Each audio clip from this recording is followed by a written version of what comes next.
Welcome into John T. Cobb Stadium for senior night at Elberta High School. Across the field, the senior football players are meeting with their families as the festivities of the evening are going to get going here in just a couple of minutes. On either side of the 50-yard line, the color guard is getting ready as the seniors are going to process through the field. And it's looking like this is all of the seniors who are participating in fall sports. You can see the volleyball team out there as well as football. And our announcer, Mr. Hurst, will be giving us the details about all of the seniors that we'll be honoring tonight. And then we will be on our way with the last game of the regular season.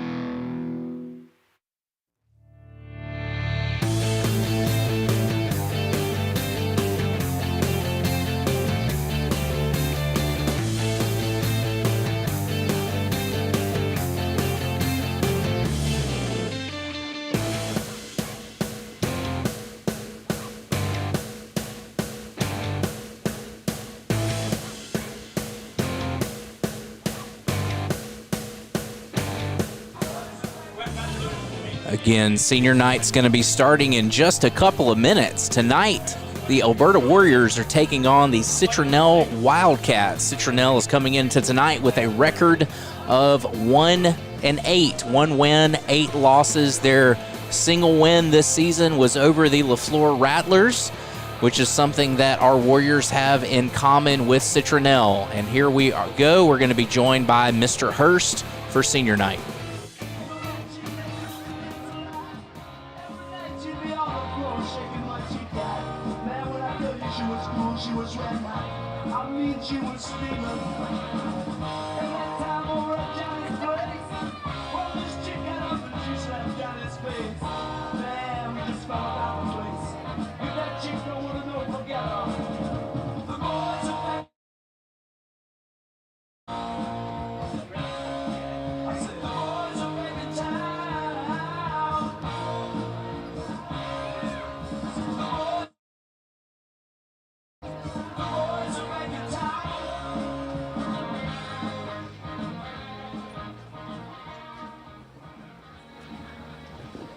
Ladies and gentlemen, thank you for joining us for a special evening at John T. Cobb Stadium. This evening we recognize our seniors for their extracurricular activities at Elberta High School to express our gratitude to the students and families who put forth so much time and effort for our school and community. We'll begin with a recognition of our senior athletic trainers, a program directed by Mr. James Scarborough. First senior, Abby Raber. Abby's dad is John Raber. After high school, Abby will be attending Auburn University. At Auburn, she will major in exercise science with pre-med. Abby's career goal is to attend medical school to become an orthopedic sports medicine physician. Ladies and gentlemen, Abby Raber. Olivia Akins. Her parents are Tim and Tracy Akins. Olivia is attending Auburn University after graduation and is majoring in exercise science.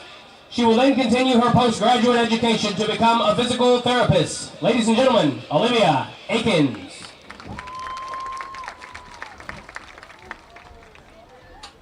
Hannah Coley. Hannah's parents are Jean and Heather Coley, and she's also joined by her sister, Madison.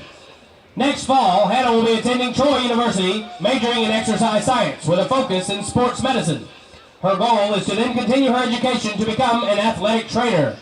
Ladies and gentlemen, Hannah Coley. Our next seniors are our senior Warrior football players, coached by Nate McDaniel.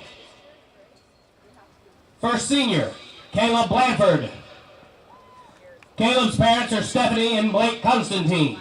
Caleb plans to attend Auburn University and become an aerospace engineer. Ladies and gentlemen, Caleb Blanford.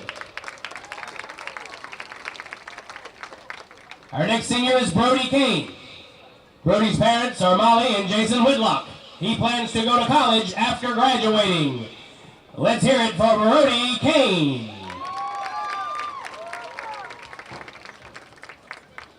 Our next senior is Lane Comstock. Lane is the son of Lori and John Stewart and Chris Comstock. After graduation, Lane plans to become a welder. Ladies and gentlemen, Lane Comstock.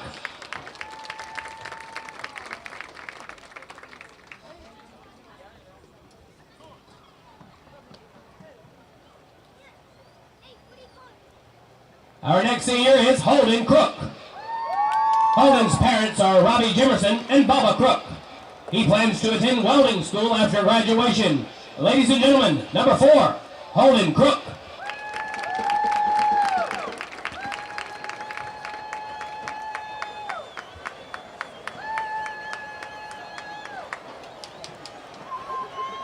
Our next senior warrior, William Patrick Cruz. Will is the son of Raymond and Candace Cruz. He plans to go to college and receive a degree in business and one day own his own business. Ladies and gentlemen, William Cruz.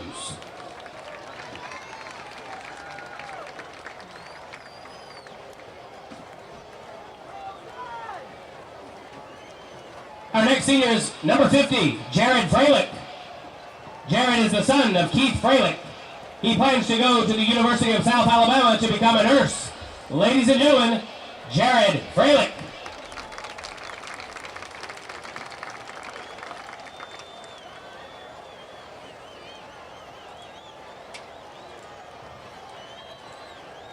Our next senior warrior, Blake Hodges. Blake is the son of Robbie and Lynn Hodges. After graduation, Blake plans to attend Troy University. Ladies and gentlemen, Blake Hodges.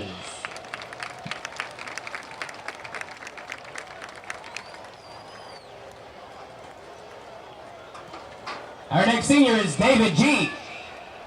David's parents are Stephen and Jackie June. David wants to go to school to become a barber. Ladies and gentlemen, number 5, David G.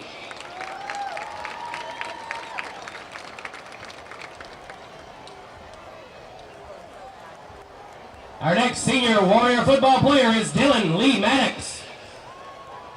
Dylan is the son of Justin and Angela Ibe. Dylan plans to attend college to pursue a business degree. Ladies and gentlemen, Dylan Maddox.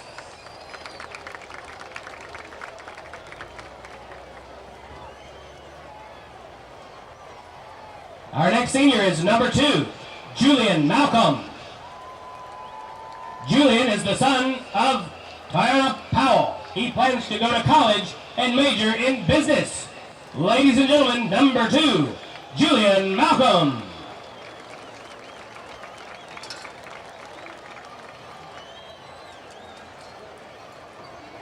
Our next warrior, number 6, Hunter Powers. Hunter is the son of Jason and Ashley Powers. Hunter plans to attend college and pursue a career in sports medicine. Ladies and gentlemen, number 6, Hunter Powers.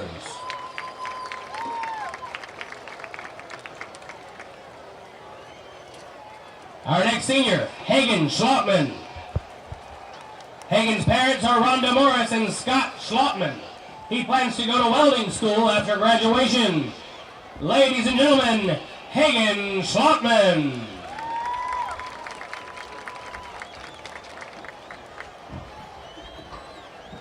Our next senior, Austin Straley. Austin's parents are Travis Straley and Jessica Cazares. He plans to go to college after graduation. Ladies and gentlemen, Austin Straley.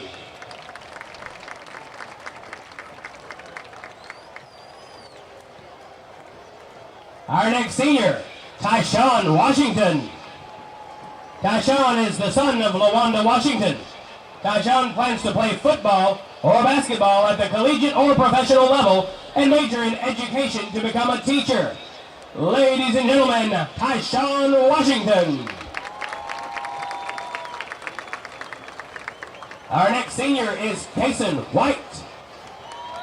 Kason is the son of Shane and Monica White of Elberta.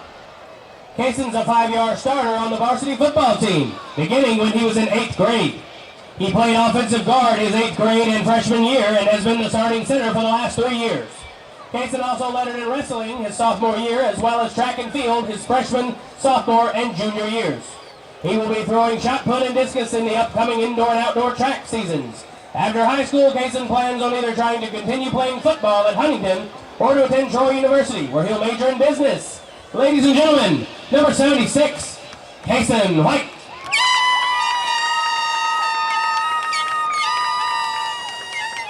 Our next senior is Mason Wright. Mason is the son of Dick and Kim Wright. After graduation, Mason plans on joining the United States Navy. Ladies and gentlemen, senior Mason Wright.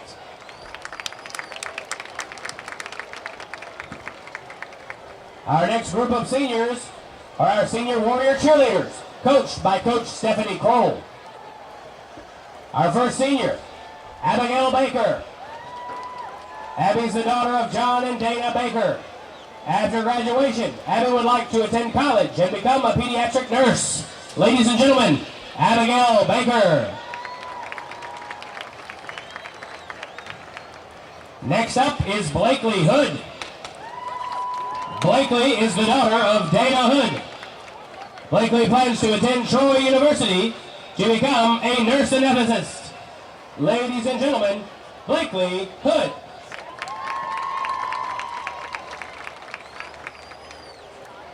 Our next senior warrior cheerleader is Grace James. Grace is the daughter of Justin and Allison James. Grace plans to attend Auburn University and major in mechanical engineering. Ladies and gentlemen, Grace James.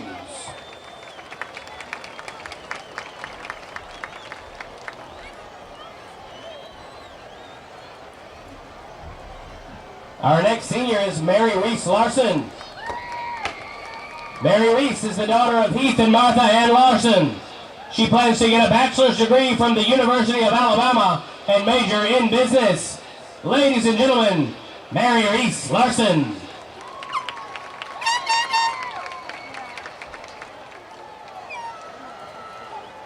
Our final senior warrior cheerleader is Haley Turner. Haley is the daughter of Brent Maynard and Lydia Turner. Haley wants to attend the university and become a nurse practitioner after graduation. Ladies and gentlemen, Haley Turner. Our next group of seniors play for the Band of Warriors Marching Band, directed by Mr. Josh Cockrell. First up is Emily Powers. Emily is the daughter of Elizabeth and Charlie Headley. She's been a member of the marching band for 6 years. Her plans after high school is to pursue a career in art. Ladies and gentlemen, Emily Powers. Next up is Carissa Nelson. She's being escorted tonight by her brother Joshua Nelson and father Arthur Nelson. She's been a member of the marching band for 6 years. After high school, she plans to attend South Alabama to pursue a bachelor's in art history and education. Ladies and gentlemen, Carissa Nelson. Next up is Ethan Farnham. Ethan is being escorted by Jennifer Farnham. He's been a band member for 5 years and in ROTC for 1 year, along with being on the track and field team. After high school, he plans to attend South Alabama to pursue a degree in music education. Ladies and gentlemen, Ethan Farnham. Next up is senior Tyler Presswood Jr. He's being escorted by Tyler Presswood Sr. and Katrina Parker. He has been a member of the marching band for 6 years. After high school, he plans to attend Coastal Community College to major in education. Ladies and gentlemen, Tyler Presswood.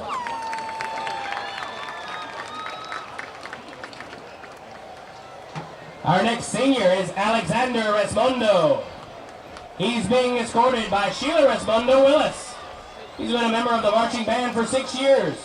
Alex is currently a dual enrollment student at Coastal Alabama Community College. After graduation, he plans to attend his studies at Coastal for aviation maintenance technician and will pursue his pilot license. Ladies and gentlemen, Alex Resmundo. Our next senior band member is Cole Nesbitt. He's the son of David Nesbitt and Meredith Beal. He's a member of the marching, concert, and jazz band. After high school, he plans to explore many different opportunities, like international traveling, the possibility of college or tech school, and maybe owning his own business. Ladies and gentlemen, Cole Nesbitt.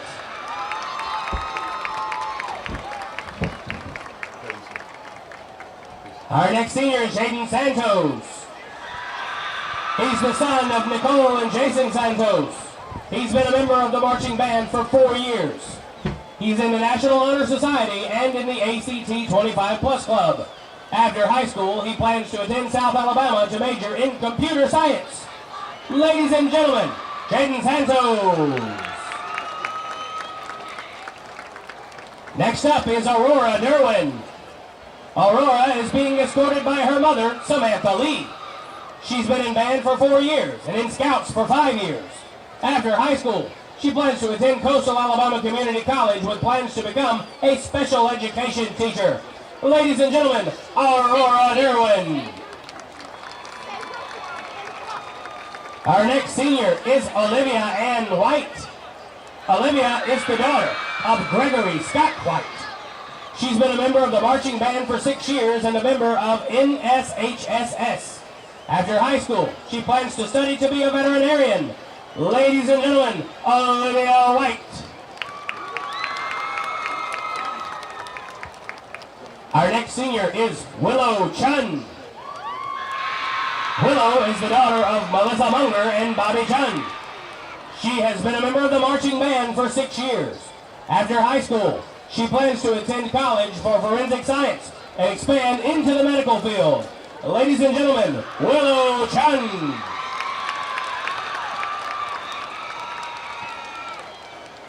Our next band member is Shaylee Delp. Shaylee's the daughter of Amanda and Jared Delp. She's been a member of the marching band for 5 years and a member of the ACT 25 Plus Club. After high school, she plans to graduate from a 4-year college with a degree in business or agriculture. Ladies and gentlemen, Shaylee Delp. Our next senior band member is Samantha Butler Murphy. Samantha is the daughter of Christina Butler and Lee Murphy. She's been a member of the band for 4 years, SGA cabinet, and in the 25 Plus Club for the ACT. After high school, she plans to attend Mississippi State University to major in pre-veterinary biochemistry and then attend vet school. Ladies and gentlemen, Samantha Butler Murphy. Our final Warrior Band member, senior Wyatt Sunneth. Wyatt is being escorted by Jeremy and Valerie Sunneth. He's involved in the marching band, baseball, wrestling, and football. After high school, he plans to attend Coastal Alabama Community College and transfer to the University of Alabama and major in business to become a financial advisor. Ladies and gentlemen, band member Wyatt Sunneth.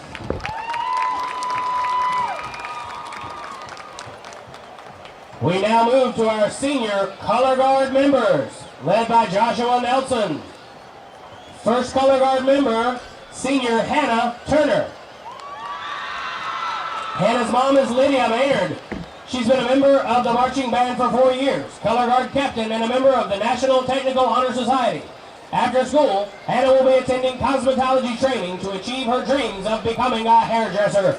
Ladies and gentlemen, Hannah Turner. Next senior, Aaliyah Thomas.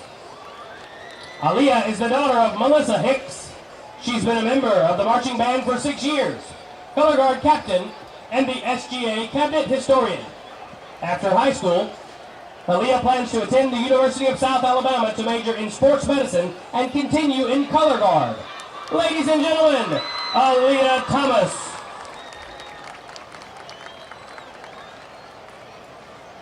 Our final seniors being recognized this evening are members of the JROTC, led by Commanding Officer Starr.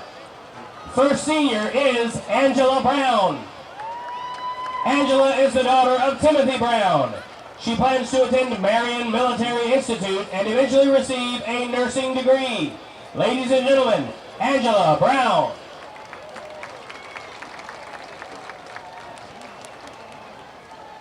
Our next ROTC member, Blake Dabbs. Blake is the son of Brenda and Brian Dabbs. Ladies and gentlemen, a big round of applause for the one and only Mr. Blake Dabbs. Our next senior is Shyla Kearse. Shyla is the daughter of Stacy Hart. She plans to become a U.S. Army Combat Engineer. Ladies and gentlemen, ROTC senior Shyla Kearse.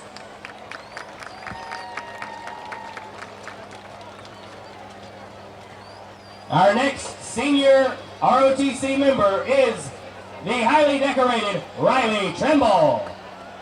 Riley is the son of John and Deidre Trimble. He plans to work in agriculture or offshore oil production.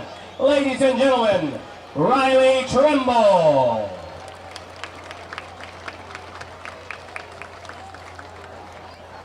Our final senior JROTC member is Vivian Wilson. Vivian is being escorted by Michelle Edwards. After graduation, she plans to become a U.S. Army Cavalry Scout.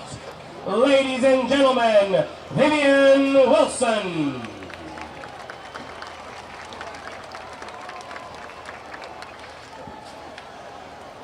We have another presentation, but let's give one final big round of applause for all of these seniors on the field tonight.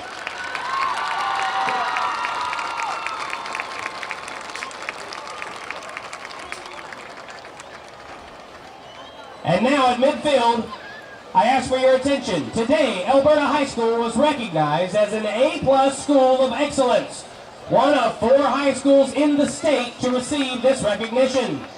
Elberta High School had 81 qualifying advanced placement scores last school year, and tonight we would like to recognize the teachers and students for their hard work and dedication to the academic progress.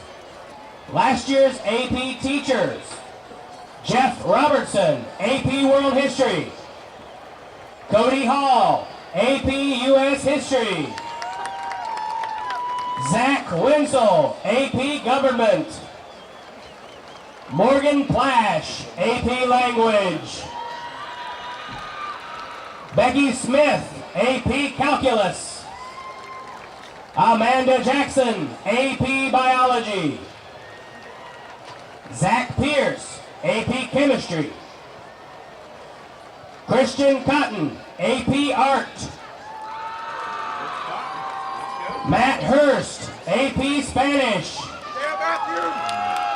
and Grayson Piesco, AP Computer Science.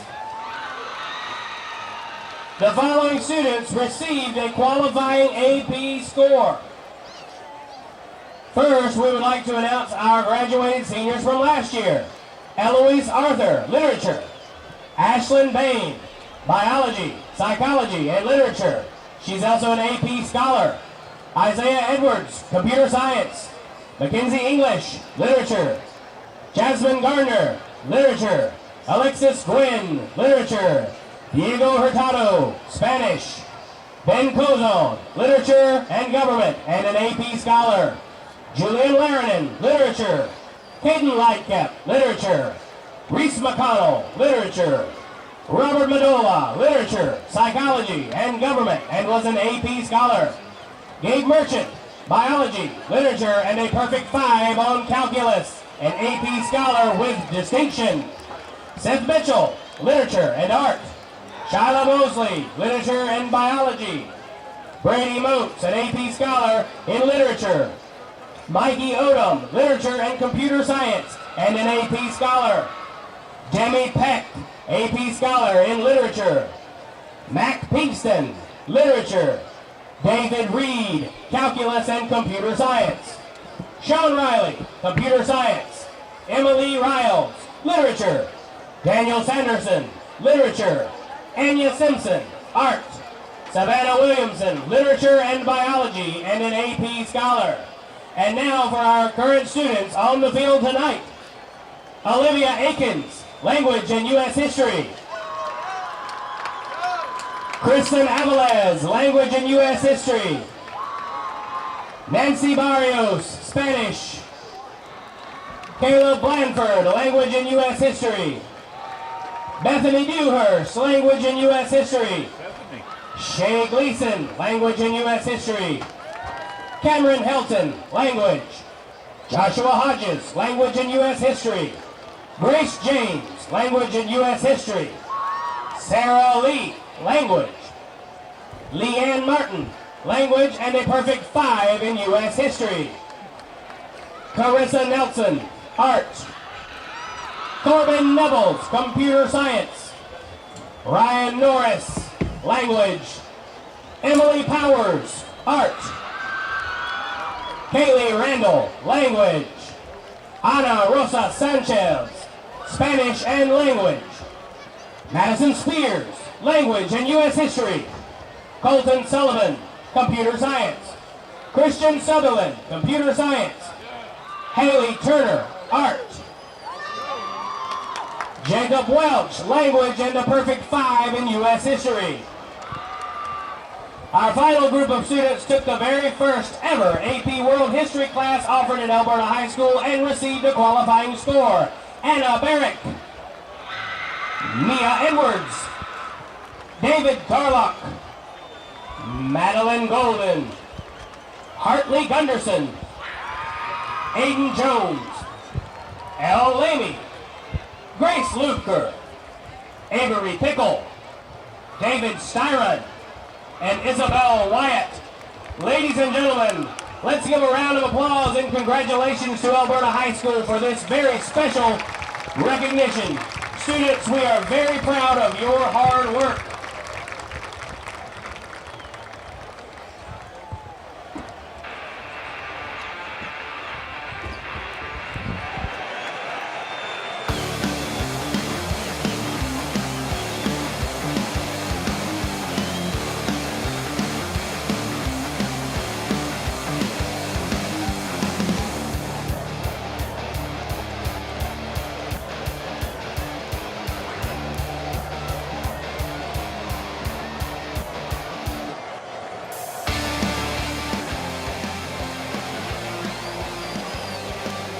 Good evening. Welcome into John T. Cobb. We hope that you've enjoyed our senior night presentation. A lot of students honored tonight before the game. Kind of makes our pregame show a little bit tighter. Just about 6 minutes now before kickoff. It's 7 o'clock. I'm Tim Coleman, joined by John Vickers. We're glad to bring you the ball game tonight. The Citronelle Wildcats come into John T. Cobb to take on the Elberta Warriors in the last game of the season. We are getting close now to the national anthem. The crowd is standing and removing their hats, and both teams are in each end zone ready to come on the field. And so we'll go to the Elberta Warrior Marching Band as they play the national anthem.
Special thanks once again to our Baldwin County ROTC, made up of students from several schools here in our county who are always faithful on Friday nights to provide the flag for the singing of the national anthem. Again, welcome in tonight to a great night weather-wise here on the Gulf Coast. I think tomorrow is going to be a little different, a rainy day, but we should have a clear surface tonight for the game as the Citronelle Wildcats come into play the Elberta Warriors on senior night. If you look at the region standings, currently UMS Wright is 9-0, 7-0 in Region 1. Gulf Shores 9-1, 7-1. In Region play, Faith Academy 7-2 and 5-2. Williamson 6-3 and 4-3. Viger is 5-4, 4-4 in Region 1. BC Rain, who we played last Friday night, is 4-6, 4-4 in Region 1. And then you come to the next two teams who have identical records. They are both 1-8, and they both are 1-6 here in region play. Oddly enough, both of them have wins against the same team. They both have defeated LaFleur this year, and so tonight one of them is going to get to end the season on a high note by getting a win. Good news tonight for the Warriors as we come into the game. We're relatively healthy, healthier than we've been in a few weeks. As we look out on the field, our senior captains are ready for the coin toss tonight. I see Hunter Powers out there, and he'll be starting at quarterback. Our head referee makes the toss, and it looks like Elberta wins the toss. They're going to defer, and so I'm sure Citronelle will take the ball first, and we'll be kicking off to them. Welcome, John. Our last game of the regular season tonight as we finish up the 2022 football season. That's right. Our other captains tonight, number 3, Tyshawn Washington, number 50, Jared Freilich, and number 76, Kason White. You'd see him earlier tonight. I didn't realize this. We've been with these guys for a lot of years since the football program has started, and Kason White has started for his 5th year. Started as an 8th grader playing guard, and has been with the team since then. Has done a really good job on our offensive line.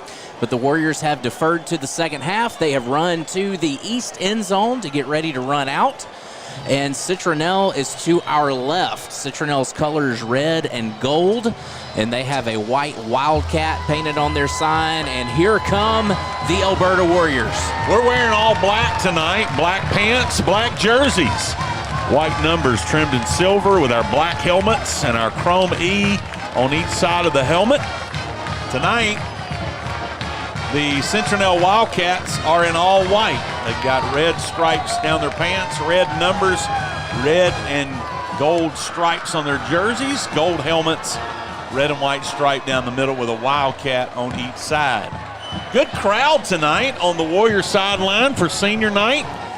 We had seniors lined up all the way down the sideline, down to the end zone, so it took us about 30 minutes to get through the band and the cheerleaders and the color guard and all the folks that participate in Warrior athletics, along with their parents.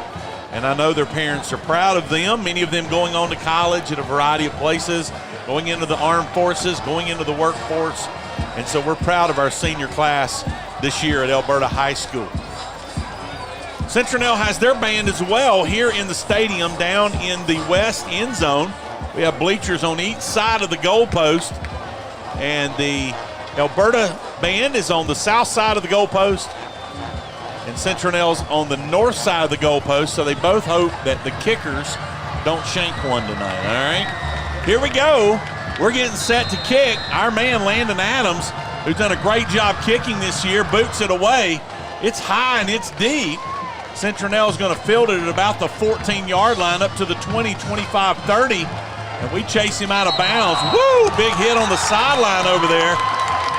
That was Landon Adams, our kicker, who knocked him out of bounds. He got a wake-up call. There was a flag down at the 41-yard line. Looks like it could be coming back for a block in the back, but that was number 2, Rivers Johnson, on the return for the Wildcats. And Landon Adams said, hey, I know we're only a couple seconds into this game, but we're playing some football tonight.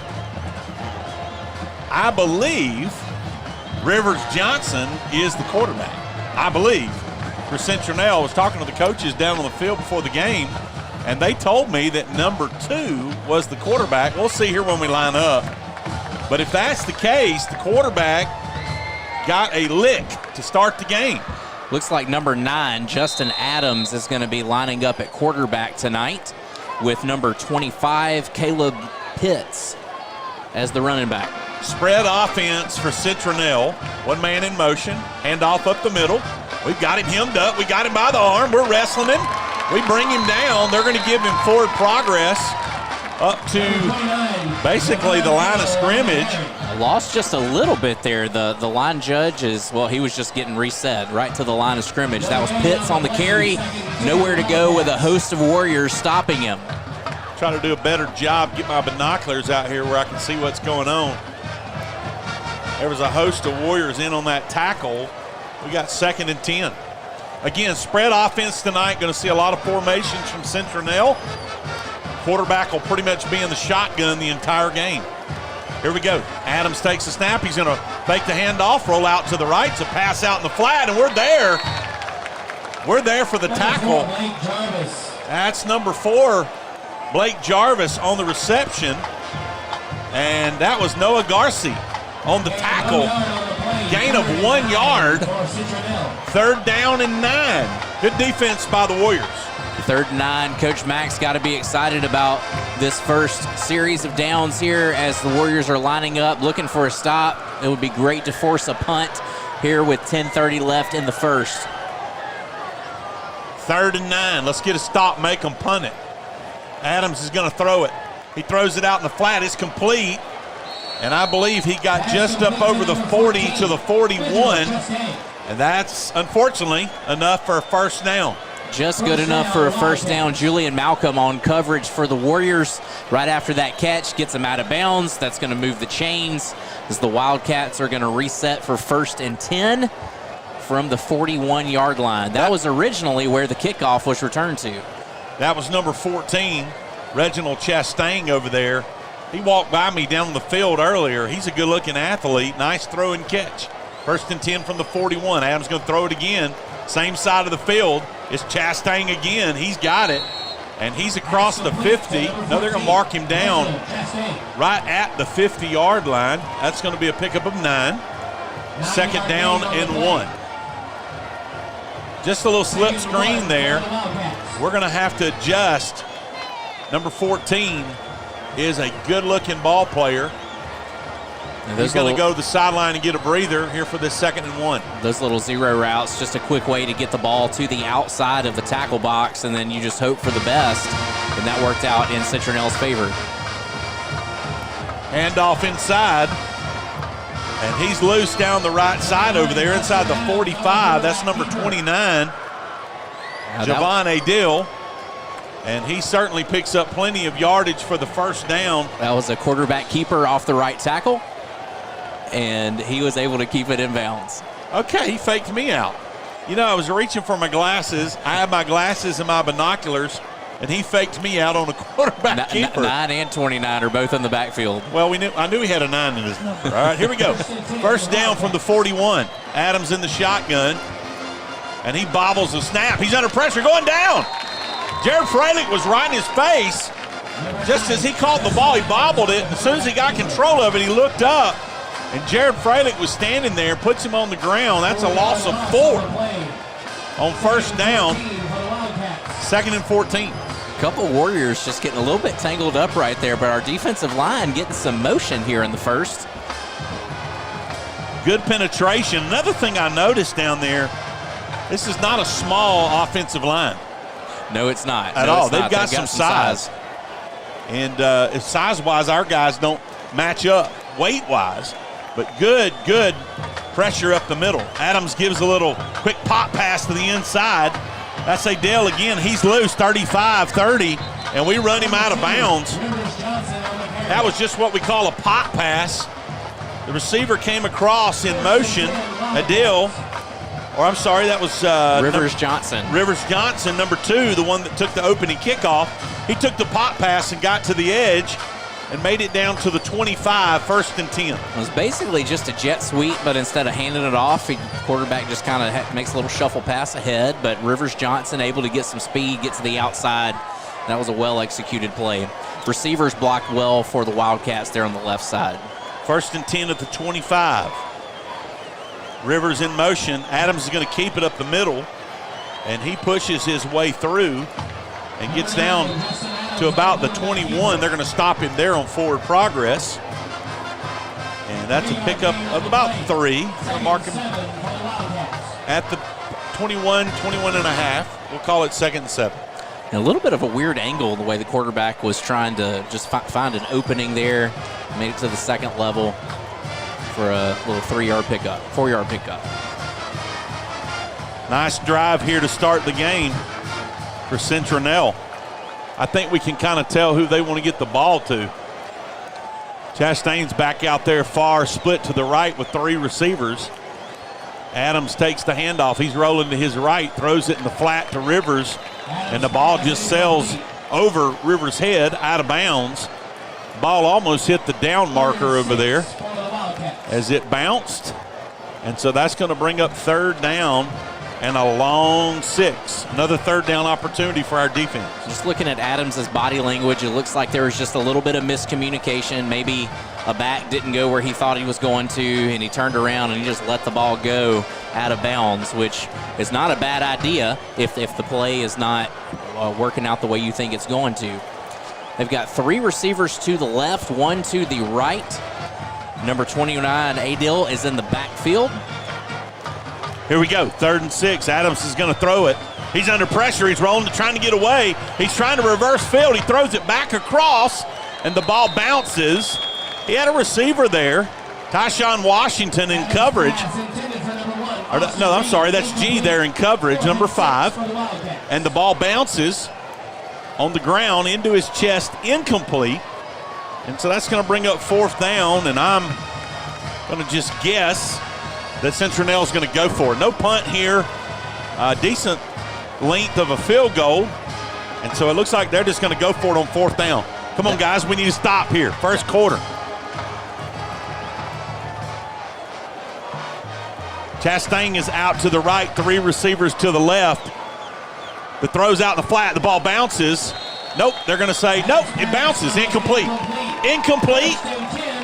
It was just a stop route, and Adams kind of bounced the ball a little short, and so the defense holds. Let's take a quick break. 6:46 to go. Warriors have the ball. You're listening to the Warrior Sports Network.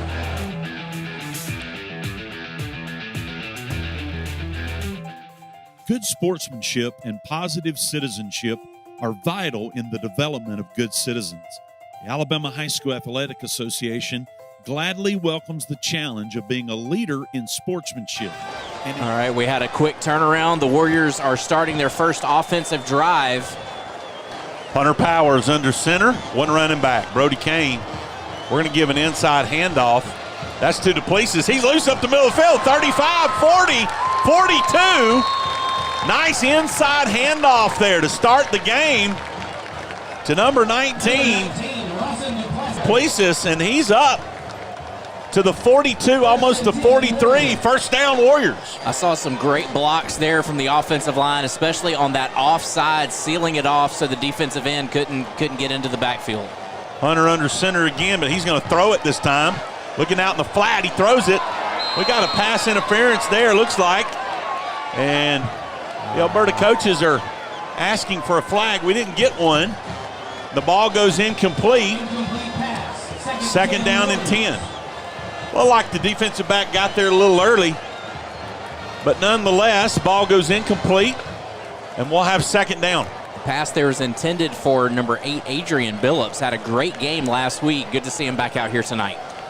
A little different. Hunter under center again. We're doing a lot more plays with our quarterback under center as opposed to in the shotgun. And we got started a little too quick there. False start. And that's going to back us up 5. We're going to have 2nd down and 15.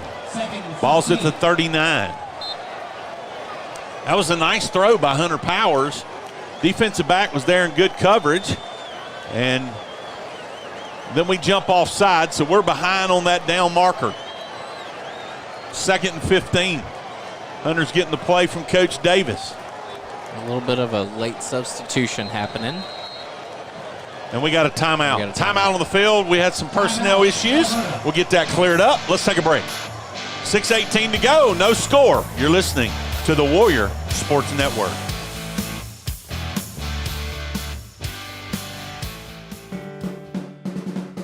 Elberta Warrior Football is proud to be sponsored by Scout South Properties.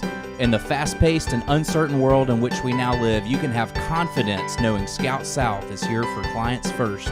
Honesty, trustworthiness, communication, diligence, and working smart are the foundation for how Scout South operates, and these elements have been the key to Scout South's success.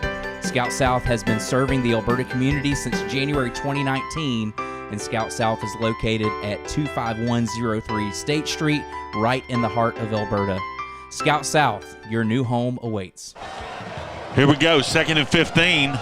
2 receivers left, 2 to the right. Hunter's going to throw it. He's back.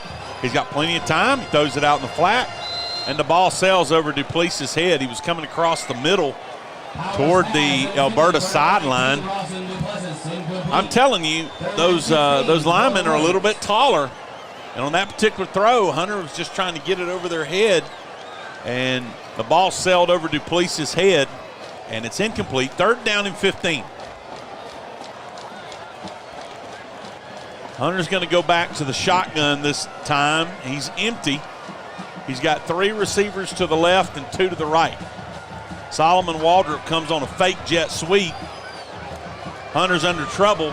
In trouble, he's looking downfield. He's coming back toward us. He throws the ball, and it's intercepted. It's intercepted at the 45-yard line. Let's see who that is. That's number 7. Timothy Trotter with the interception for the Wildcats. He had Duplessis in front of him. If he would have seen him, he was trying to throw it to the receiver behind him. Duplessis was open, but the ball sailed over his head right into the defensive back's hands. Intercepted, so Citronelle will take over at the 50-yard line with 5:56 to go here in the first quarter.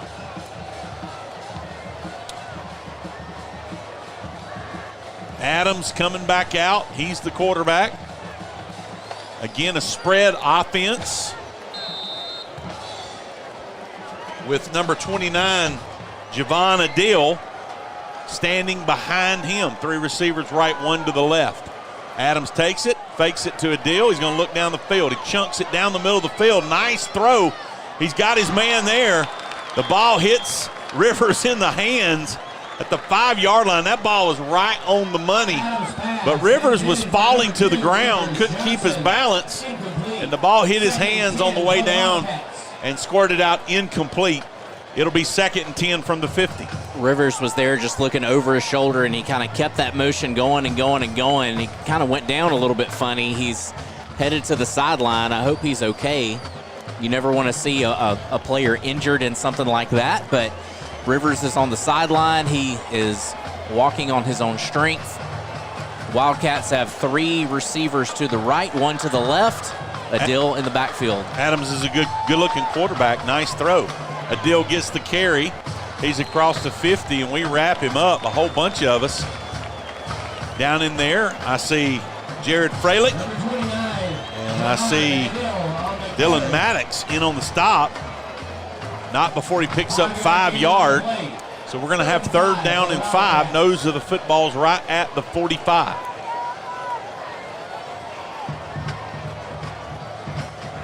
Three receivers coming out here in front of us. They've got Chastain over there by himself. I know they want to get him isolated. Adams is going to swing it this way. Nice throw and catch. There was a hold there, and flag comes down. Yeah, they're Warrior fans. They just helped. They became officials in the game. The line judge there, he threw his flag immediately. Number 1, Austin Reed, was holding on the end. And so that's going to negate the 2 or 3 yard, or blocking the back actually. That's going to negate the 2 or 3 yard gain and move the ball back into Wildcat territory, and we'll replay 3rd down. That interaction between Reed and the official there was hilarious because he threw the flag. Reed just immediately kind of threw his hands up in the air, put him on his hips, said, "No, I didn't do that." And the official said, "No, yes, you did. I just saw it." And it was almost, his body language was almost like, hey, I didn't mean to, you know? Nonetheless, 3rd down and 15. That makes a different play here. On their side of the field from the 45. 3 receivers to the right. Adams is going to throw it. He's dropping back. He's rolling out to his right. He's got plenty of room. He sees his man downfield. The ball tips off of Chastain and goes right into the receiver's hands, and he runs into the end zone he knocked him out of bounds at the 1. Unfortunate break for the Warrior defense. That looks like one of those plays that like Auburn would pull in the 4th quarter. Oh, are we at Jordan-Hare Stadium? Is that what you're saying? Oh, goodness. That was one of those plays, man. So it looked like we were going to intercept it. And then the ball sailed over the defensive back's head. And nonetheless, 1st and goal at the 1. And Citronelle drives it into the end zone. That's a deal. And they score 6 points. To the receiver's hands off a tip play. Really went through 2 players' hands into the end zone into the 1 for a 1st and goal. We've got a unique play going on here. I think that's called the polecat. All right. The polecat means put all your linemen split out to the left and just have your center, your holder, and 1 receiver to the right. They were going to go for 2 there. It looks like they're going to kick it now. They were trying to catch Elberta off guard there and get a 2-point conversion, but they jumped offside. Number 33, Randy Hernandez, is there for the point after attempt, and the kick is no good. No good. So, good break there for the Warriors after giving up a score with 4:42 to go in the 1st quarter. Citronelle 6, Elberta 0. You're listening to the Warriors Sports Network.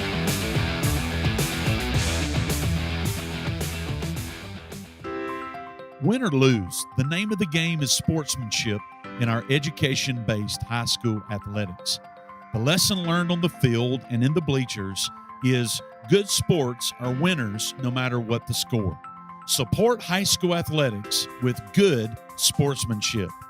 This is a public service message from the Alabama High School Athletic Association.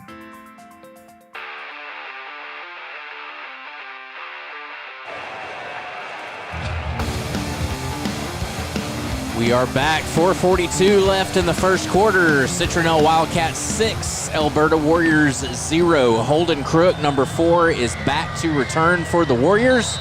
Tyshawn Washington and Solomon Waldrop just ahead of him as Hernandez kicks off for the Wildcats. Nice leg. Holden takes it at the 5, the 10, 15, 20. He's trying to find a lane. He's loose up the middle of the field. 40, 45 is off to the races. He's going to take it to the house. I don't see any flags on the field. Holden Crook on senior night. Touchdown, Warriors. Touchdown, Warriors. John, I was just about to say before the kick that I saw Holden down on the field for senior night. He had a fresh haircut. I'm talking high and tight. And I was thinking, he'll run faster tonight. And how about that? Right up the middle of the end zone, and he ties it up 6-6. The crowd is on their feet. They are loving it. Landon Adams, number 11, is out for the point after attempt. Hunter Powers is in as the holder. Here we go. Here's the kick. It's up, and it's no good. No good. Knuckleball, never got off the ground. Elberta 6. But not before we tied up. 4:27 to go, 1st quarter. Elberta 6, Citronelle 6. We'll be back for the kickoff on the Warriors Sports Network.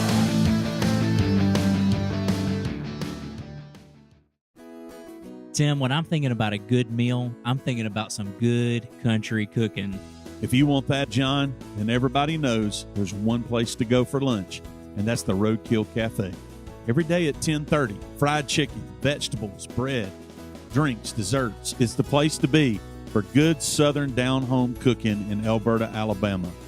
Go and visit them on Highway 98, downtown Elberta, for some good Southern cooking.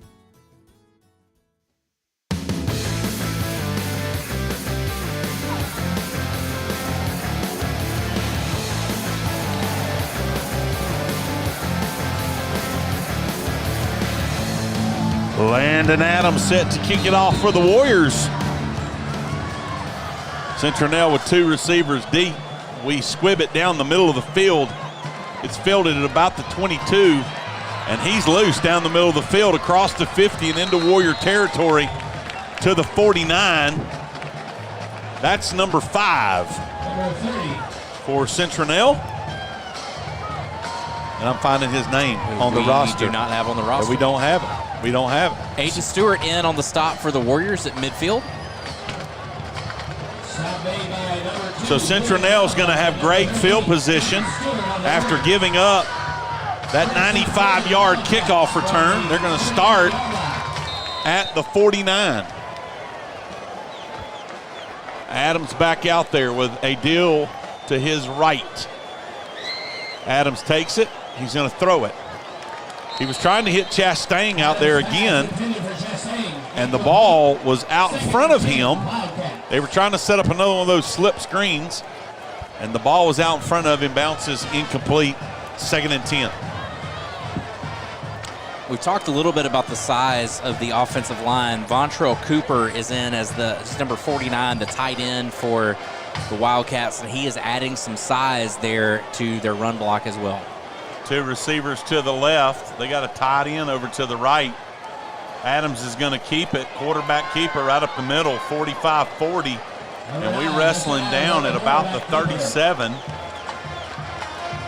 Darcy over there on the tackle. Michael Baggett in on the tackle. And that's certainly a first down at the Warrior 37. Just a little zone read there. Again, they were reading our defensive end as Vontrell was able to get a block over there on the right side.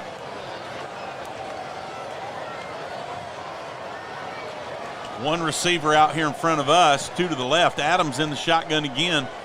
He's going to throw it again. He pump fakes. He's got a man wide open down the sideline. He catches it into the end zone. Rivers Johnson. And that's touchdown. Rivers Johnson, we bid on the fake. They did a little hitch, a fake out in the flat, and he was wide open. Rivers Johnson, 37 yards into the end zone, and Citronelle takes a 12-6 lead. Looks like they're going to line up again, John, in what you call the polecat. Let's see what they do with it, whether they shift into an extra point or just go for 2. Nope, they're going for 2. Throw the ball inside, and it's incomplete. There's a flag that comes flying in from the other side, though. They were trying to just get that one-on-one matchup out there in the flat with Chastain and Tyshawn Washington, and they're going to get Washington with pass interference. So that's going to give them half the distance to the goal, down to the 1.5, and no doubt they'll go for the 2-point conversion again. They're going to line up this time in more of a regular formation. 2 receivers left, 1 to the right. Adams is in the shotgun, Adil to his left, and they're going to give it to Adil, and he's pushing into the end zone for 2 points. 2-point conversion is good, 3:35 to go. First quarter, Citronelle 14, Elberta 6. You're listening to the Warrior Sports Network.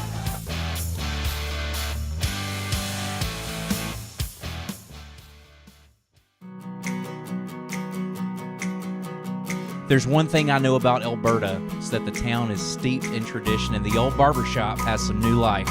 Wesley's Barbershop's the place for a fresh cut for school, work, or that special event that's right around the corner.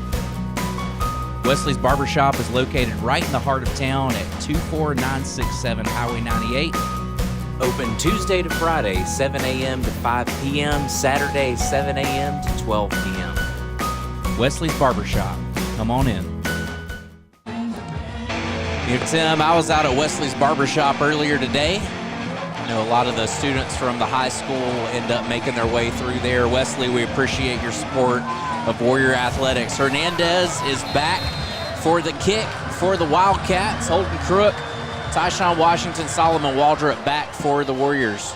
Let's take it to the house again, Holden. Here he comes. He's coming toward us, 25-30. He's trying to get to the outside. He makes it to the 30, 32. And they're going to say the 31. Good return. So Alberta will take over there on offense at the 31-yard line. They've got a good kicker, number 33, Randy Hernandez. He's a junior. Nice leg. Good return by Holden. We're going to have to put a drive together here to get back. We're down by 8 with 3:27 to go in the first quarter. Hunter Powers in and under center. Duplessis is in motion out to the left. We go inside handoff to Brody Kane, and Brody pushes up to the 34-yard line, almost the 35, and that's a pickup of about 3, 2nd and 7. Hats off to Mr. Hurst, Matthew Hurst, our public address announcer. You'll hear him in the background a lot tonight during the game. He helps me on down and distance, and so I try to listen for him, and he guides me. All right, here we go. 2nd and 7. Hunter's going to throw it. He's got pressure from the backside. He throws it high. He's trying to get it out there in the flat to number 8, Adrian Billups, and the ball hit Billups in the right hand. But once again, nice coverage by Citronelle. Nice hit right as the ball got there, and the ball sails incomplete. We'll have another 3rd down. The ball was just a little bit high. Billups was in the air trying to bring the ball in and was hit by a defensive back.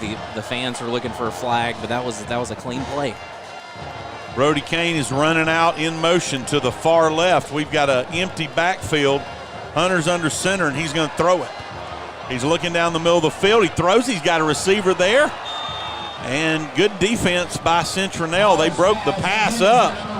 Ball goes up in the air and is landed at the 45, incomplete. And so that's going to bring up a 4th down. We're going to bring Landon Adams on to boot it away.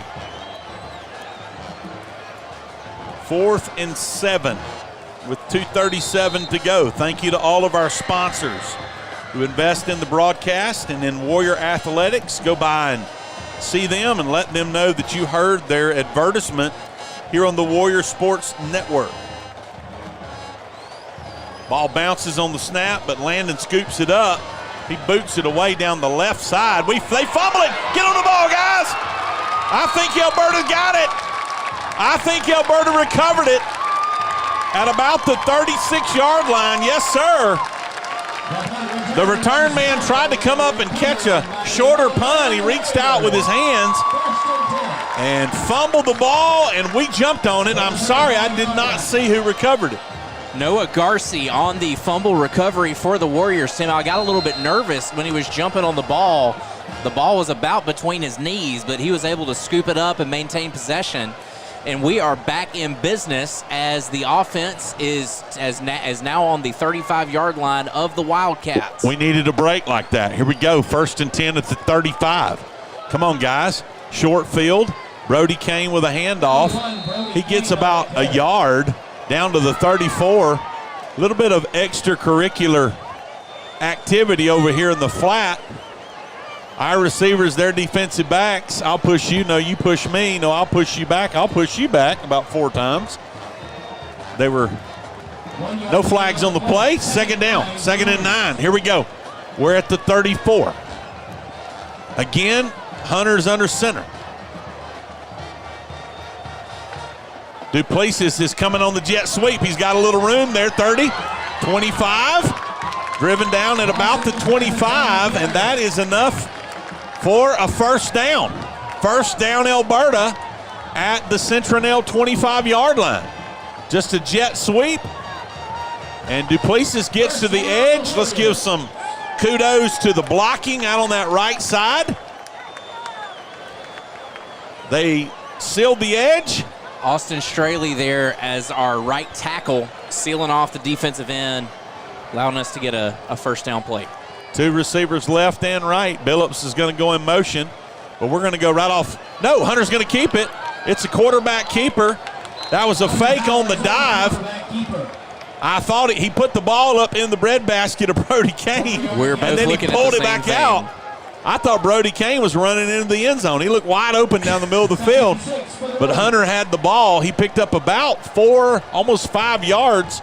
2nd down.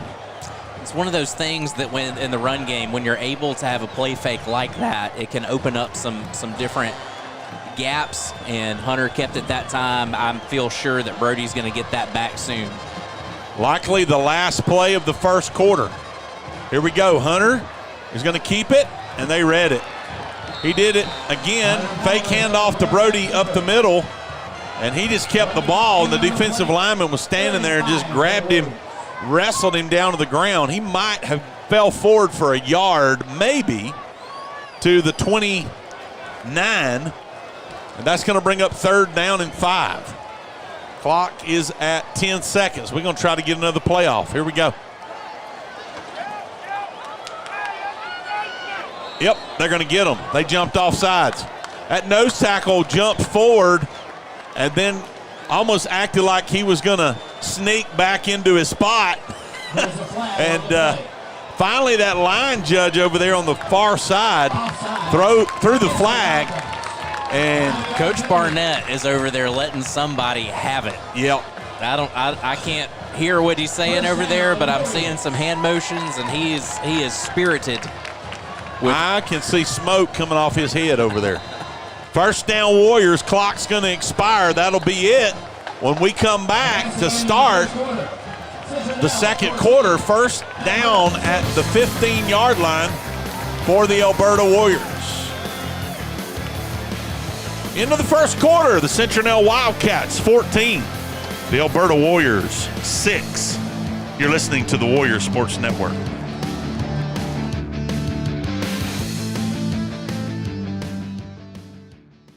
Baldwin County Victory Polaris is your one-stop shop for new Polaris ATV, UTV, Slingshot Roadsters, and great selection of motorcycles. The new owners are excited to bring our products and services to the Gulf Coast. Come see our huge selection of new and used inventory, and we take trade-ins too. You name it, we take it. Visit or call our dealership today for the best sales, service, parts, and financing for motorsports vehicles in Alabama. Baldwin County Victory Polaris, Loxley, Alabama.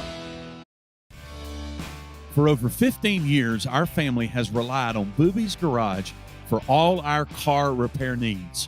From air conditioning repair to just the basic oil changes, Booby's Garage offers a variety of services to keep your family vehicle running safely on the road. Booby's Garage is located at 30135 US 98, right in the heart of Elberta. Stop by for all of your auto repair needs. You can give them a call at 251-961-1686. That's 251-961-1686. We're proud to have Booby's Garage as a sponsor of the Warrior Sports Network.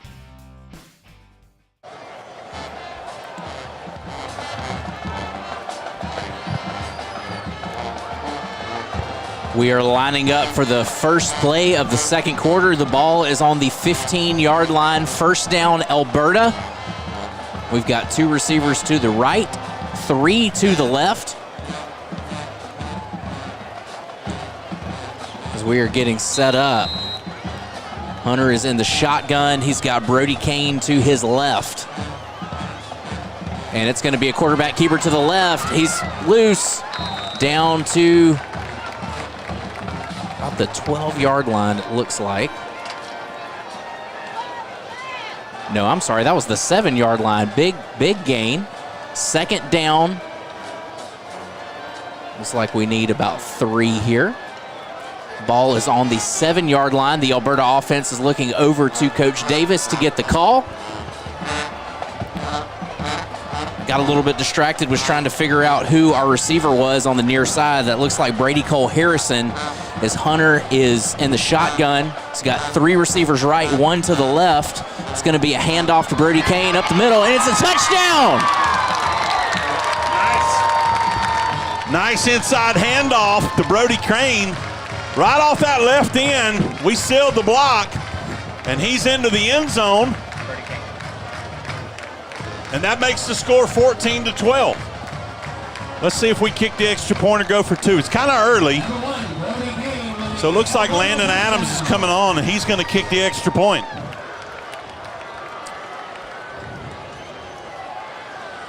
A little bit cleaner this time, guys. Come on, here we go. Nice kick. Strong leg. Landon Adams has got a great leg. It's right through the middle. 11-12 to go.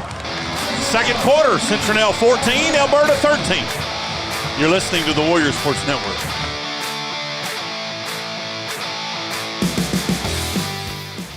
Hey, I'm Nathan Duckworth, and I'm the student and worship pastor at the Point Church here in Elberta. We love Elberta, and we are excited to support our Warriors as they compete this season. If you and your family are looking for a place to worship, we would love for you to join us. Our Sunday services are at 9 and 10:45 a.m., and on Wednesdays we gather at 6 p.m. We have groups for all ages, including our kids ministry for kindergarten through 5th grade and our student ministry for 6th through 12th graders. Our goal is to be a body of Christ followers who share the love of Jesus with Elberta and our surrounding communities. We hope to see you soon. Go Warriors! Rivers and Owen. Rivers and Elijah Owens are deep to receive. Landon Adams set to kick. And we're going to do an onside kick. We got a good bounce. But Citronelle recovers it at the 45. Nice hands by Ben Kroom, the sophomore wide receiver for Citronelle. He jumps on it. I like the call there. Corbett Williams just laid somebody out. I like the call for the onside kick. We got a decent bounce, but Kroom just brought it in and fell down at the 45. So Citronelle will start with good field position. 1st and 10. I would keep my eye on number 56 for the Warriors because he looks fired up right now as he's relaying plays from Coach Max of the defense. We've got 2 receivers out here in front of us to the right, H-back to the left. Adams is just going to hand it to Adil, and he's 45-50, and he's dropped inside Warrior territory at the 48. That's senior Holden Crook playing safety now, and he drops him after a pickup of 7. That's going to make it 2nd down and 3. Citronelle's running back on that last play was Kamerix Howard. He swapped out with number 29, Javon Adil, for just a play. Adil is back in the backfield for Citronelle. 2nd and 3. Chastain is split to the left. Big receiver, inside handoff to Adil again. And he goes right off right guard and makes it down to the 40-yard line, the Warrior 40. And that's plenty for a 1st down. Number 4, Holden Crook, again on the stop for the Warriors, just stepping up and playing that safety position, not allowing Adil to get past him. They're going to have Chastain lined up somewhere along with James Reed. They're usually on the same side, and then they move Blake Jarvis around as that H-back. That's the set here on 1st and 10. They're going to go to James Reed. Swing pass out in the flat. He catches it. They kept him in bounds over there, but not before he gets to the 35, maybe just inside the 35. A pickup of about 5. 2nd and 5. James is listed as a defensive back in the program, and I think he's playing both ways tonight, so we'll have to keep an eye on him in the second half. He's a sophomore, and he picks up 5 on that catch. Here we go. Adams again in the shotgun. Adil's going to get the handoff right off center, and he just takes off, bulls his way down inside the 30 to the 26. And that's another 1st down for the Wildcats. It's a stop by Dylan Maddox and Corbett Williams, our linebackers, combining for that stop. Appreciate everybody listening in tonight. Got a good group watching online. And we're glad to bring you play-by-play. We're going to take a timeout. Timeout on the field. 9 minutes and 12 seconds to go before half. Citronelle 14, Elberta 13. You're listening to the Warrior Sports Network.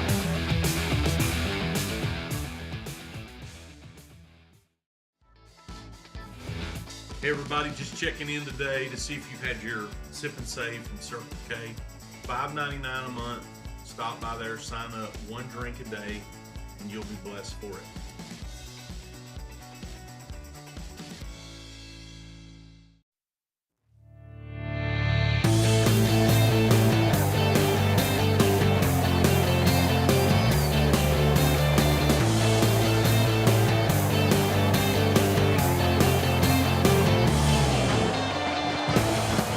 Elberta called a timeout there. They were gashing us on that inside handoff. Coach Reynolds, Coach McDaniel making some adjustments there defensively.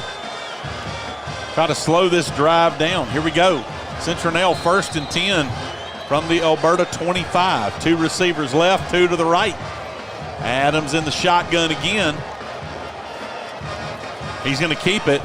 And we got it read good. We got him hemmed up in the backfield. If we can just get him down, he's running around. We finally get him and drop him back at the 28.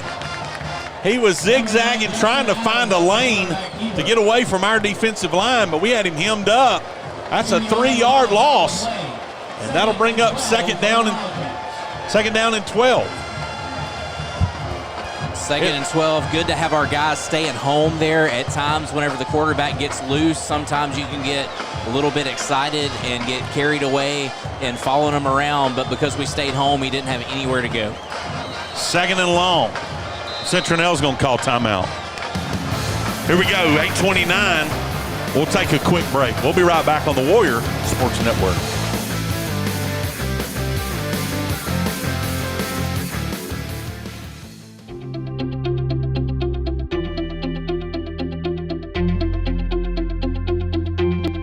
The score of any game is generally forgotten over time, but the actions of the players, coaches, and spectators are remembered forever.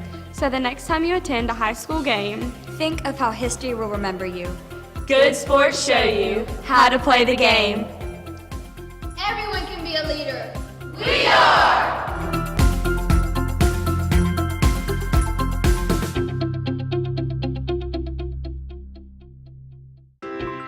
Win or lose, the name of the game is sportsmanship in our education-based high school athletics. The lesson learned on the field and in the bleachers is good sports are winners no matter what the score.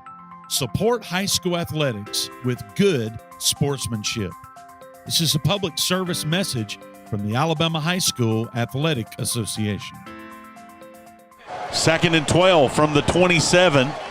Adams takes the snap. He's going to throw it.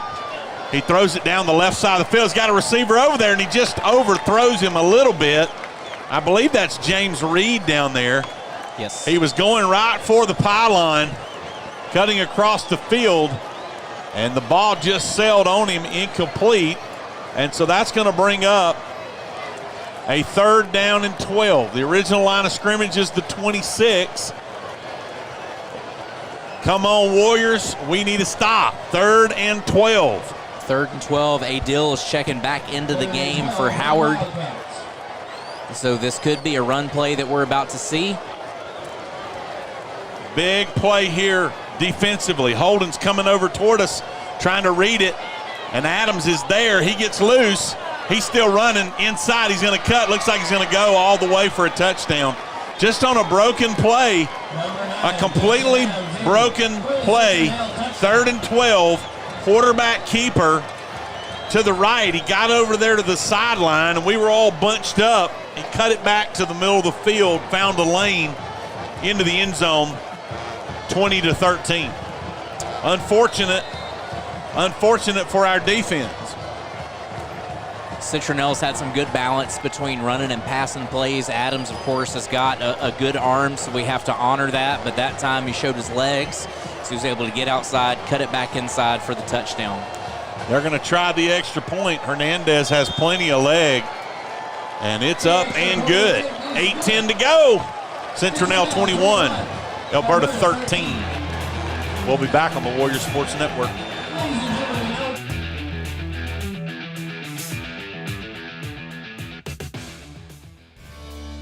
For over 15 years, our family has relied on Booby's Garage for all our car repair needs.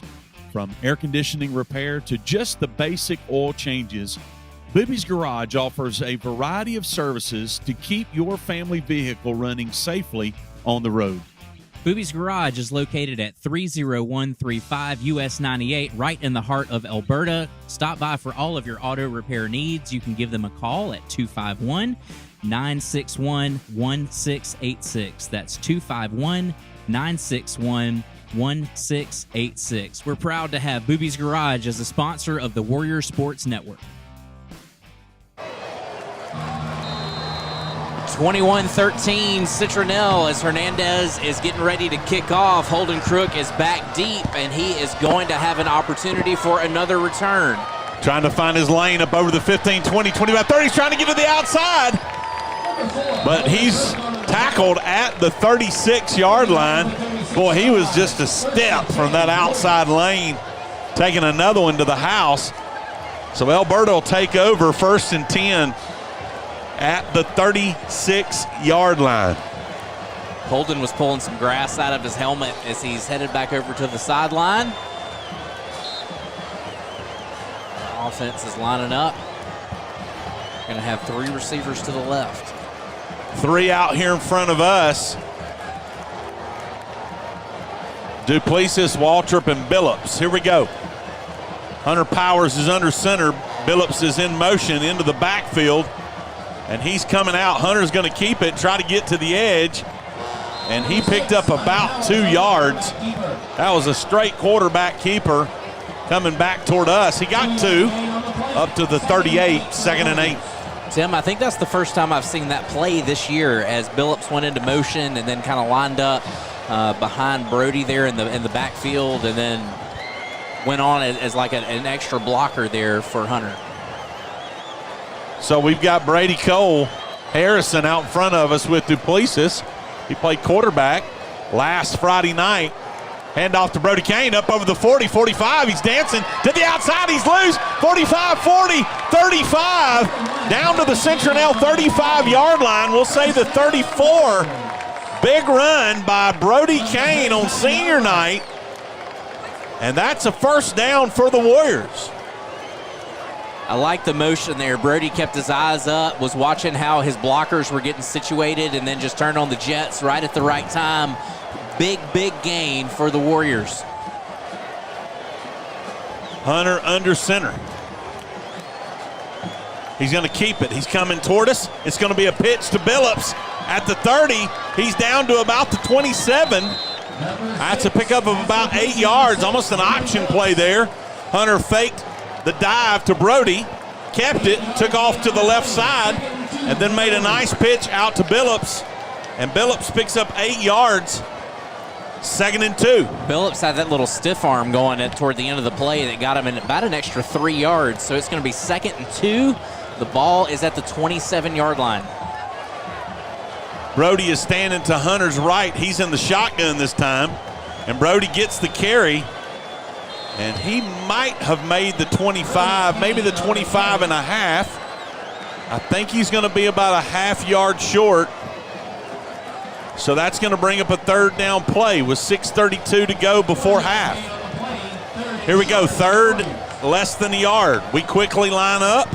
Hunter takes the snap, gives it to Brody. Nope, Hunter kept it, and he fumbled it. And Citronelle recovered it.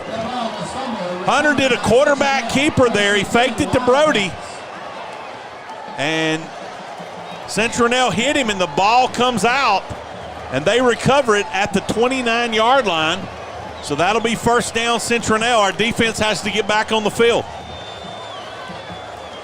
Our defense is lining up in a 4-2 look, 4-3 look, depending on where our defensive backs are going to line up.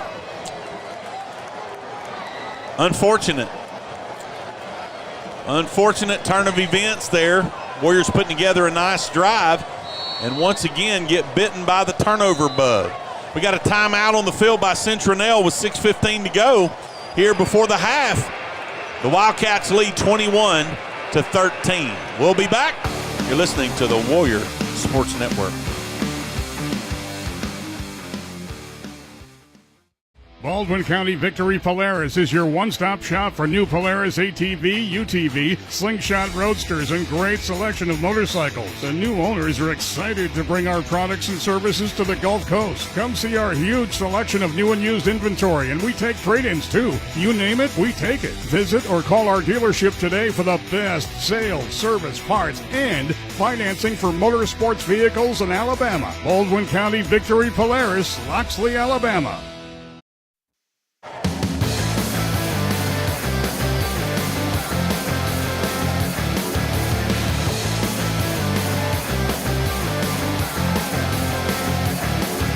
Appreciate Baldwin County Victory Polaris and their continued support of Warrior Athletics. Citronelle is running out to get set up, trying to catch us off guard coming out of a timeout.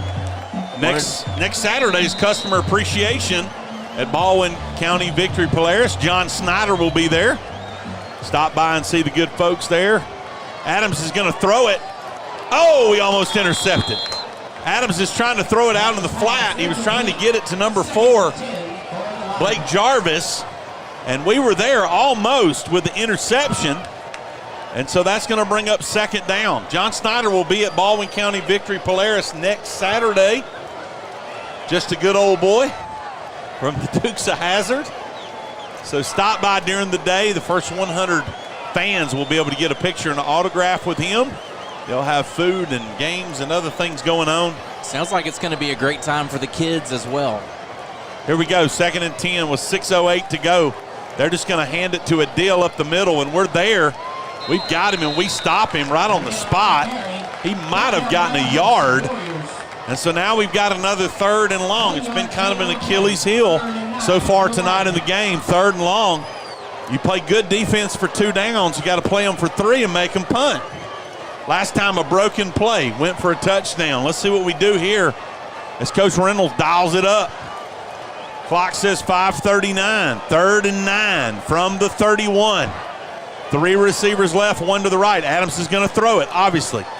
He's going to roll and scramble, and he's going to get the first down. Nope, we're going to get him. We're going to drop him. Nope, he gets loose again. Come on, guys, get him on the ground. He's still running around. Up over the 40, 45, 46. We had so many opportunities to stop him, and he got away from us. Just a fleet-footed quarterback. Carries the ball up to the 45, and that's a first down. Adams just kept looking for open space. It was almost like he was out there playing soccer, going from place to place and trying to dribble around, but he's able to get about 15 yards there for a Wildcat first down. I don't know how many times we put our hands on him. We touched him 4 or 5 times and just could not get him on the ground. Here we go, 1st and 10. Adams is going to just pitch it to Adil, 45-50. He's in our territory, 45-44. We've got a little bit of extracurricular going on the field. And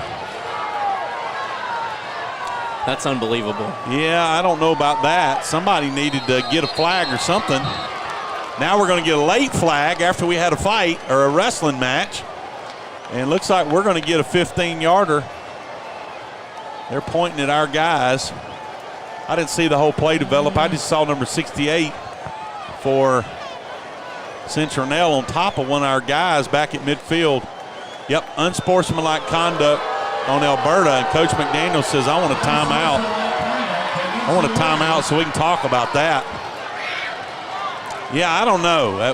It kind of happens in basketball, football, or whatever.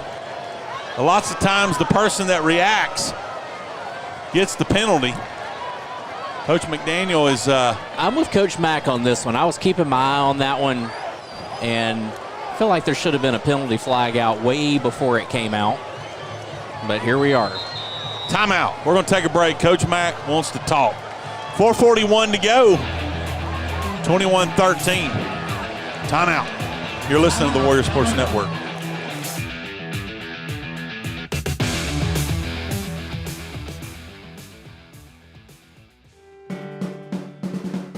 Elberta Warrior Football is proud to be sponsored by Scout South Properties. In the fast-paced and uncertain world in which we now live, you can have confidence knowing Scout South is here for clients first. Honesty, trustworthiness, communication, diligence, and working smart are the foundation for how Scout South operates, and these elements have been the key to Scout South's success. Scout South has been serving the Elberta community since January 2019, and Scout South is located at 25103 State Street, right in the heart of Elberta. Scout South, your new home awaits.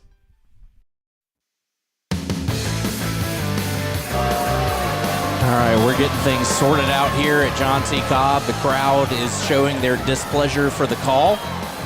I would tend to agree with them just based on what I saw as the Warriors are getting lined up.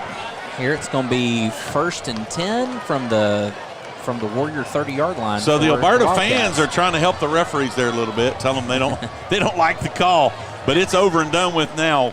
29-yard line. Citronelle's going to throw it. He's under pressure. He's scrambling, and he's loose. Plenty of room. 30, 25, 20, and he's driven out of bounds at about the 12-yard line. Adams looked up and saw Corbett Williams and said, I'm going to step out of bounds here. Yeah.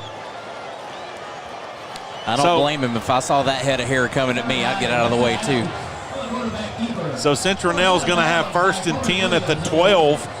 Clock says 4:32 to go here before half. They're trying to add to that 8-point lead.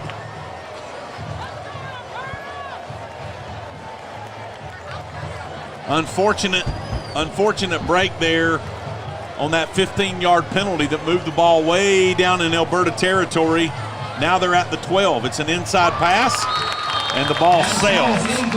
Pass was intended for number 1, Austin Reed, and the ball sailed over his head, incomplete.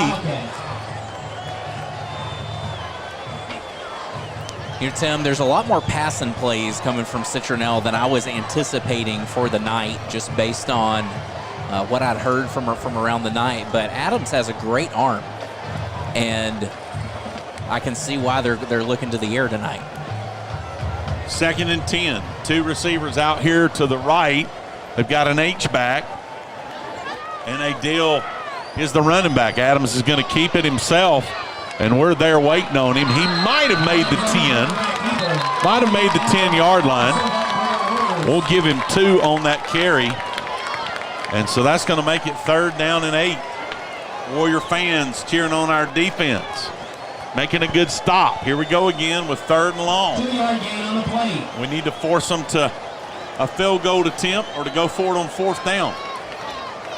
We're under 4 minutes to go before halftime. Coming up at halftime, the bands will be performing for us on the field.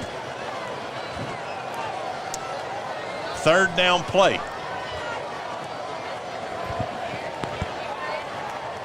Adams is going to keep it himself, right off right guard, right tackle. And he gets inside the 10 to about the 6. And he picks up about 5. And so that's going to bring up 4th down. 4th down and 4. They lined up there, and they had a trap action going from the wing back that cut back over to the left to create a hole, and we're just able to force a 4th down right here. Good sportsmanship by both teams, helping each other up off the ground. That's good to see after those last couple of plays. Adams in the shotgun. He keeps it a lot. We got to keep our eyes on him. Citronelle is going to take a timeout first before this 4th down play. We come back, 4th and 4, 2:56 to go before halftime. Citronelle 21, Elberta 13. You're listening to the Warrior Sports Network.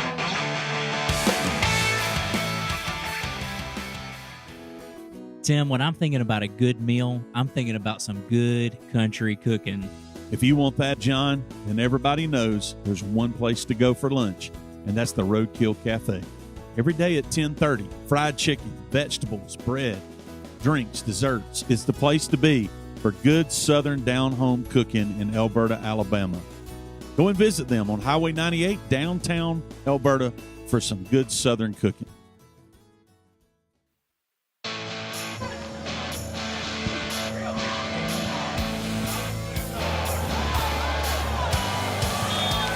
Roadkill Cafe, a landmark right here in downtown Elberta. If you want some good lunch, stop by there. We appreciate Roadkill Cafe and their sponsorship of Warrior Athletics. 4th and 4. The Elberta fans are on their feet cheering on our defense. Come on, guys, we need to stop. Right here, 3 minutes before halftime. We don't need to give up any more points, trailing by 8. Adams is in the shotgun. Adele is to his left. Adams keeps it. We got him in the backfield. He's going down. He's going down. And we stop him back at about the 9-yard line on 4th down. We're going to get the ball 1st and 10 headed the other direction. Tim, we put Kason White in at the defensive line, and he just popped through there and said, Adams, you're not doing it right now. Put him on the ground. Kason White, 5-year starter for this varsity program, coming in on defense, something we don't see too often, and he's back in at center right now with our offense. We've got 2 minutes and 50 seconds to drive down 92 yards. Hunter's in the shotgun.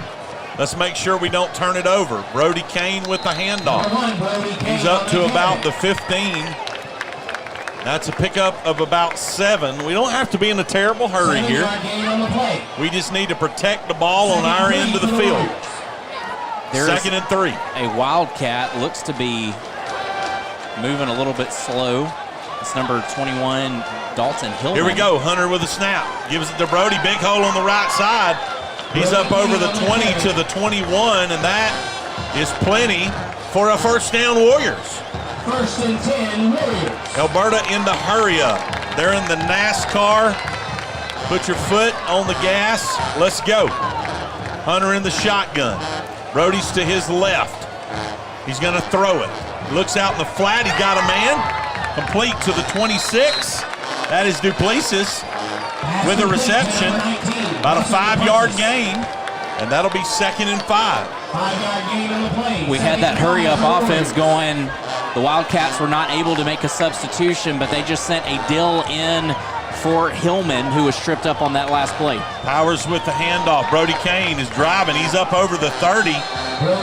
He's pretty close for another first down. And looks like we got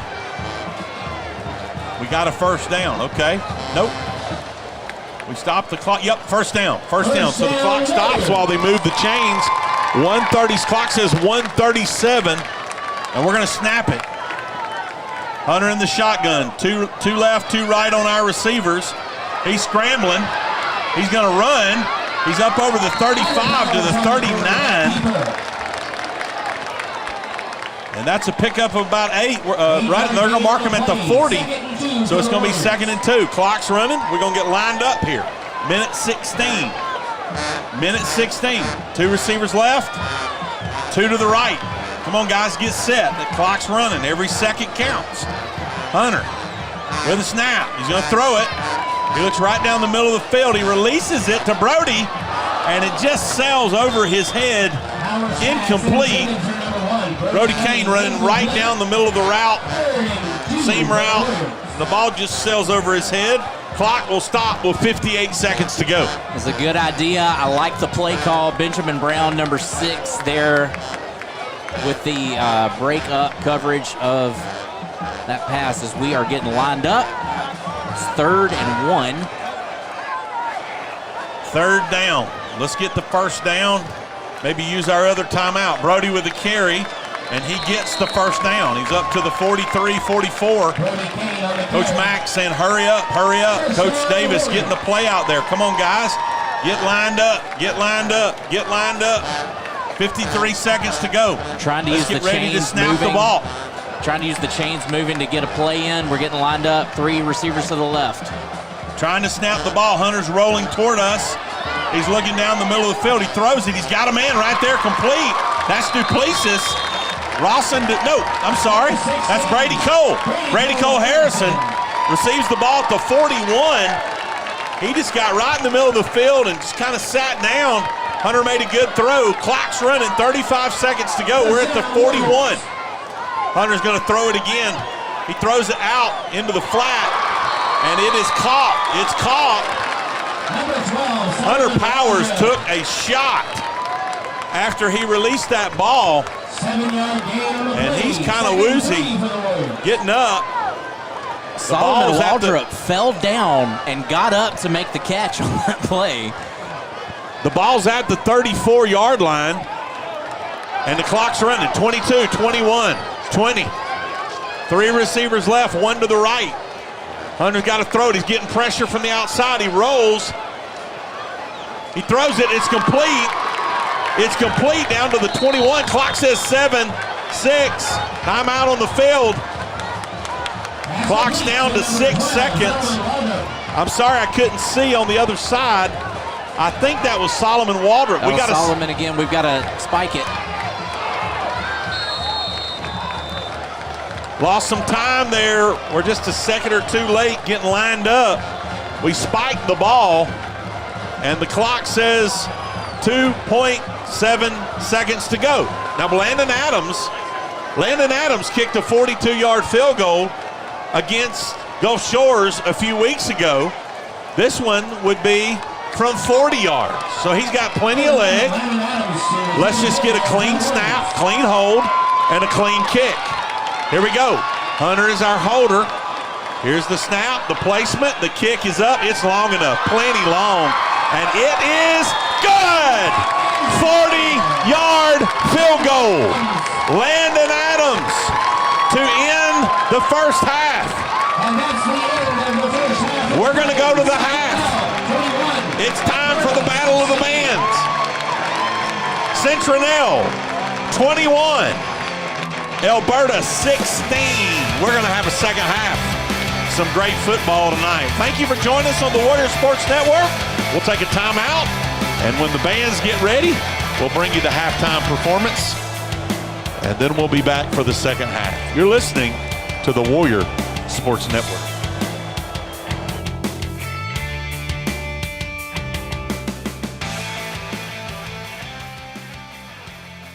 Baldwin County Victory Polaris is your one-stop shop for new Polaris ATV, UTV, Slingshot Roadsters, and great selection of motorcycles. The new owners are excited to bring our products and services to the Gulf Coast. Come see our huge selection of new and used inventory, and we take trade-ins too. You name it, we take it. Visit or call our dealership today for the best sales, service, parts, and financing for motorsports vehicles in Alabama. Baldwin County Victory Polaris, Loxley, Alabama.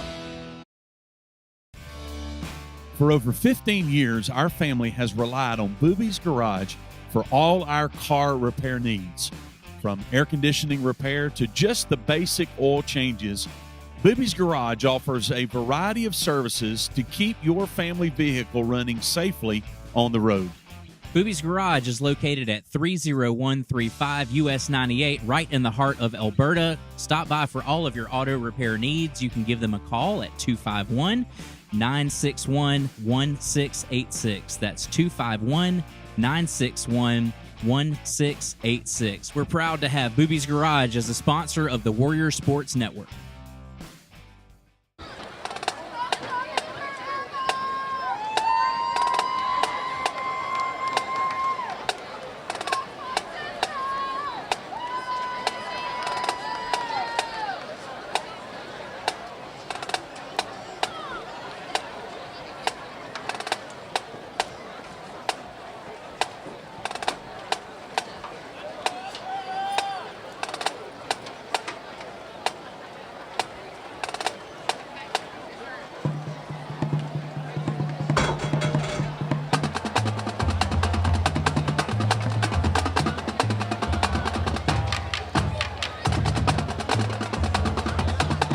Good evening, ladies and gentlemen.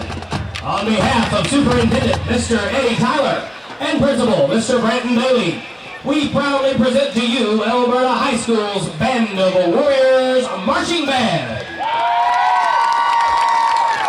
The band is under the field direction of Drum Major Gracie Helton, Band Captain Michael Gould, Drum Captain Shyla Rogers, and Color Guard Captains Hannah Turner and Bella Thomas. Tonight, the Warrior Band presents their halftime performance of A Night at the Speakeasy.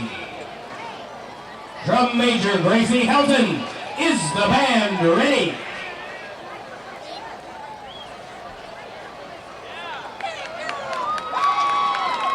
Ladies and gentlemen, Elberta High School's Band of Warriors Marching Band.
Band of Warriors is proudly sponsored by South Alabama Physiotherapy, Tidewater Security Services, Advantage Auto Care, and the Breakfast Club, EDC. We would like to thank them for their gracious support of the Warrior Band program for the 2022-2023 school year. Ladies and gentlemen, one more round of applause for the Elberta High School Band of Warriors Marching Band. Baldwin County Victory Polaris is your one-stop shop for new Polaris ATV, UTV, Slingshot Roadsters, and great selection of motorcycles. The new owners are excited to bring our products and services to the Gulf Coast. Come see our huge selection of new and used inventory, and we take trade-ins too. You name it, we take it. Visit or call our dealership today for the best sales, service, parts, and financing for motorsports vehicles in Alabama. Baldwin County Victory Polaris, Loxley, Alabama. For over 15 years, our family has relied on Booby's Garage for all our car repair needs. From air conditioning repair to just the basic oil changes, Booby's Garage offers a variety of services to keep your family vehicle running safely on the road. Booby's Garage is located at 30135 US 98, right in the heart of Elberta. Stop by for all of your auto repair needs. You can give them a call at 251-961-1686. That's 251-961-1686. We're proud to have Booby's Garage as a sponsor of the Warrior Sports Network. For over 15 years, our family has relied on Booby's Garage for all our car repair needs. From air conditioning repair to just the basic oil changes, Booby's Garage offers a variety of services to keep your family vehicle running safely on the road. Booby's Garage is located at 30135 US 98, right in the heart of Elberta. Stop by for all of your auto repair needs. You can give them a call at 251-961-1686. That's 251-961-1686. We're proud to have Booby's Garage as a sponsor of the Warrior Sports Network. Win or lose, the name of the game is sportsmanship in our education-based high school athletics. The lesson learned on the field and in the bleachers is good sports are winners no matter what the score. Support high school athletics with good sportsmanship. This is a public service message from the Alabama High School Athletic Association.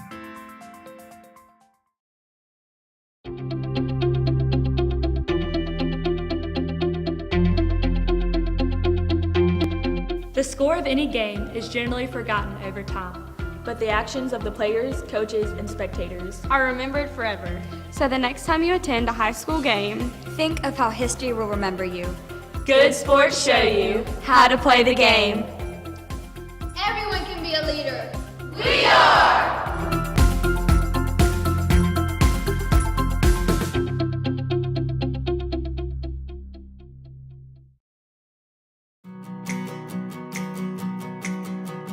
There's one thing I know about Elberta, it's that the town is steeped in tradition, and the old barbershop has some new life.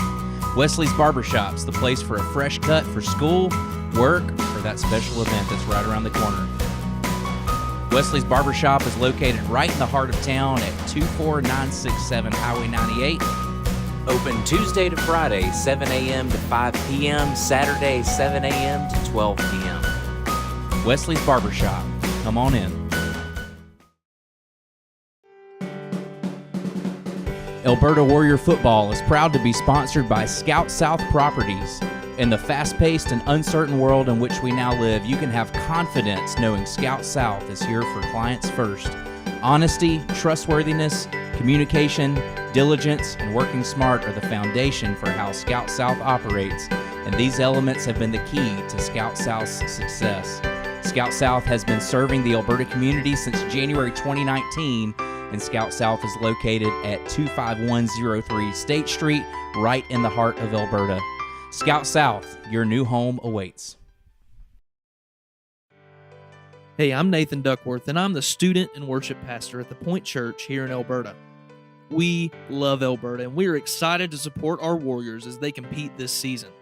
If you and your family are looking for a place to worship, We would love for you to join us. Our Sunday services are at 9 and 10:45 a.m., and on Wednesdays we gather at 6 p.m. We have groups for all ages, including our kids ministry for kindergarten through 5th grade and our student ministry for 6th through 12th graders. Our goal is to be a body of Christ followers who share the love of Jesus with Elberta and our surrounding communities. We hope to see you soon. Go Warriors! Good sportsmanship and positive citizenship are vital in the development of good citizens. The Alabama High School Athletic Association gladly welcomes the challenge of being a leader in sportsmanship and in continuing this proud tradition. In Alabama, good sportsmanship is a high school tradition. Whether at home or on the road, make our schools, our communities, and our students proud by displaying positive sportsmanship.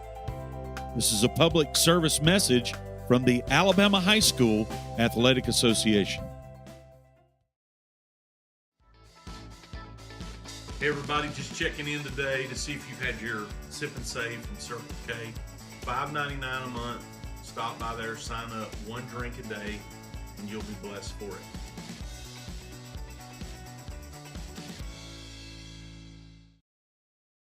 Baldwin County Victory Polaris is your one-stop shop for new Polaris ATV, UTV, Slingshot Roadsters, and great selection of motorcycles. The new owners are excited to bring our products and services to the Gulf Coast. Come see our huge selection of new and used inventory, and we take trade-ins too. You name it, we take it. Visit or call our dealership today for the best sales, service, parts, and financing for motorsports vehicles in Alabama. Baldwin County Victory Polaris, Loxley, Alabama. For over 15 years, our family has relied on Booby's Garage for all our car repair needs. From air conditioning repair to just the basic oil changes, Booby's Garage offers a variety of services to keep your family vehicle running safely on the road. Booby's Garage is located at 30135 US 98, right in the heart of Elberta. Stop by for all of your auto repair needs. You can give them a call at 251-961-1686. That's 251-961-1686. We're proud to have Booby's Garage as a sponsor of the Warrior Sports Network. For over 15 years, our family has relied on Booby's Garage for all our car repair needs. From air conditioning repair to just the basic oil changes, Booby's Garage offers a variety of services to keep your family vehicle running safely on the road. Booby's Garage is located at 30135 US 98, right in the heart of Elberta. Stop by for all of your auto repair needs. You can give them a call at 251-961-1686. That's 251-961-1686. We're proud to have Booby's Garage as a sponsor of the Warrior Sports Network. Win or lose, the name of the game is sportsmanship in our education-based high school athletics. The lesson learned on the field and in the bleachers is good sports are winners no matter what the score. Support high school athletics with good sportsmanship. This is a public service message from the Alabama High School Athletic Association.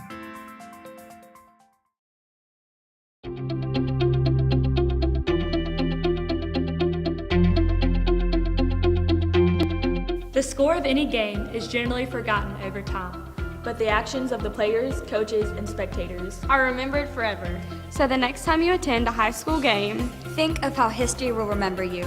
Good sports show you how to play the game. Everyone can be a leader. We are!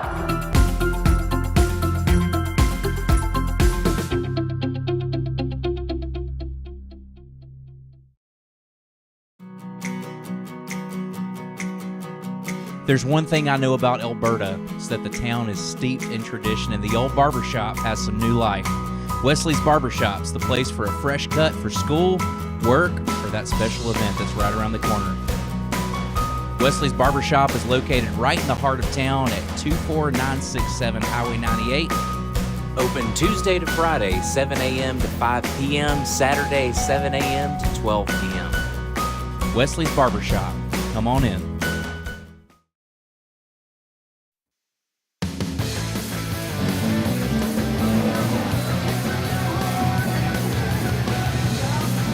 We're getting close to a kickoff for the second half.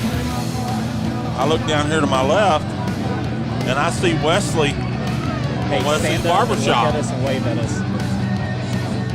Wesley's Barbershop, one of the sponsors of the Warrior Sports Network. Stop by, as my daddy used to say, and get your ears lowered.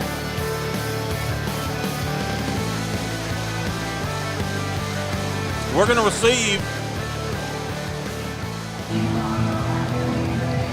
the opening kickoff for the second half.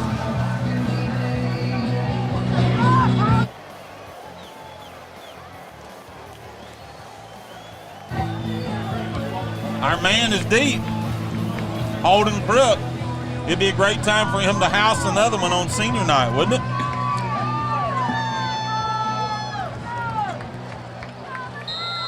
Hernandez set to kick for Citronelle. He squibs it down the right side. He's trying to keep it away from Holden. Solomon Waldrop picks it up and makes it to the 30 or to the 25-yard line. So Elberta will take over there 1st and 10 from the 25. John, I think they have gotten wise. They didn't even give Holden a chance then. Took Solomon just a second to regain possession there. Again, we want to say thank you to all of our sponsors who have made the broadcast possible for the year and their support of Warrior Athletics. So we've got a shot here. Ball first in the second half, trailing by 5 to put a drive together and take the lead. Hunter's in the shotgun. He's going to let Brody take the first handoff. Big hole up the middle. 40, 44, 45-yard line. That's a 20-yard carry from Brody Kane on first down. Nice blocking on the right side of the line, and we're in business at the 45. I want to say hello to my friend Jerry Young, who is the voice of the Thompson Warriors, listening in Birmingham tonight. Jerry, glad you're listening in on an off night. Hunter's rolling, and he throws it. And it's complete. He was rolling across to the right, and he threw it down the middle of the field. I believe that's Rawson Duplessis. He's a little bit slow getting up. He's tapping the top of his helmet saying, I need to come to the sideline. So number 7, Riley Harrison's going to check in for Duplessis. Looks like he just landed on his hand a little bit there as looks like he's holding it in a little bit of pain. I'm sure we'll see him back again tonight. I think he landed on the ball and it knocked the air out of him. Here we go. Brody gets the handoff up the middle. Not much there. Maybe a yard.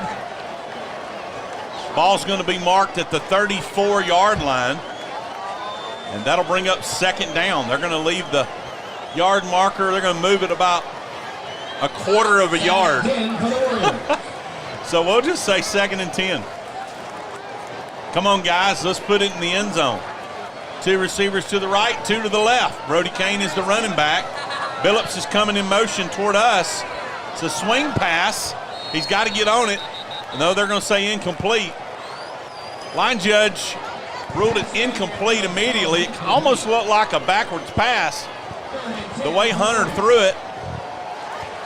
But the ball bounced off Billups' hands, incomplete. And we're going to have 3rd down at the 34. 3rd down. We are in Wildcat territory.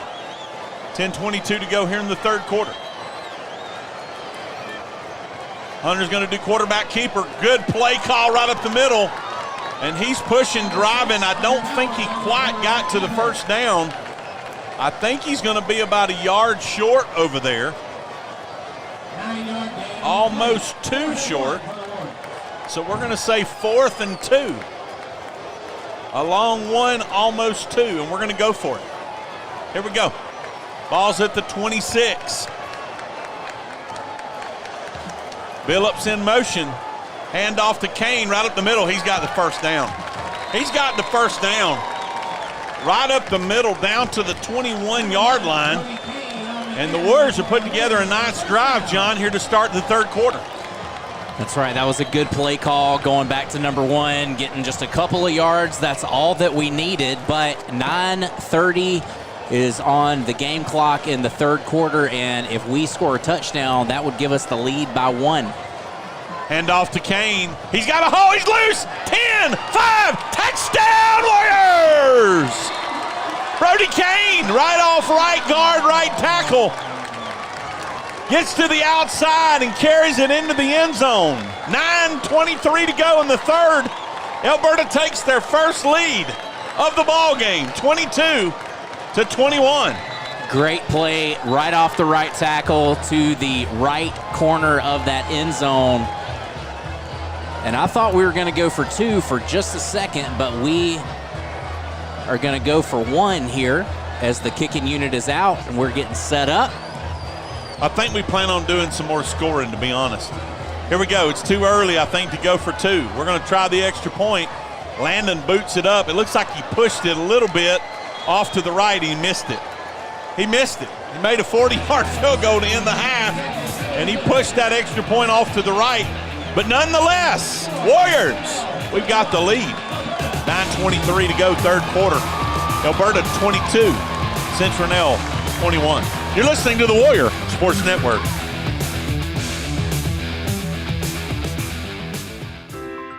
Win or lose, the name of the game is sportsmanship in our education-based high school athletics. The lesson learned on the field and in the bleachers is good sports are winners no matter what the score. Support high school athletics with good sportsmanship. This is a public service message from the Alabama High School Athletic Association. Landon Adams set to kick it away for the Warriors. Deep to receive for Citronelle. Number 2, Rivers, and number 17, Elijah Owens. Landon boots it away. It's a high kick, and Owens is going to field it at about the 10. He slips down. He slips down right at the 12-yard line. He was just fixing to take off, and his cleats slipped out from under him. His knee touched the ground. He tried to get up and run, but it's too late. This is not the NFL. You're down right there, 12-yard line. 13, they're going to mark it at about the 13. So Citronelle will be trailing by 1, and they'll have first down 87 yards from the end zone. Come on, Warrior defense. Our fans are behind our team tonight. Several of them are on their feet cheering. Let's get a stop. Citronelle has not punted tonight in this game. Let's make them punt. Adams takes the snap, gives it to Adil, and he gets over across the edge, crosses the 15 out to about the 19, maybe the 18-yard line. And so he picked up about 5 on first down. We'll say 6, second and 4. Looked a little bit like a slower developing play as he was just getting out to about the hash and then getting upfield. We're getting set up for a 2nd and 5. 2nd down, 2 receivers to the left, H-back to the right of Adams, and he's going to roll toward us on a quarterback keeper. He's got a big hole running right at me. We stretch it out and drive him out of bounds at about the 30. Let's see where they mark it. I think that's going to be enough for a first down. So first down, just shy of the 31-yard line. Quarterback keeper by Josh Adams.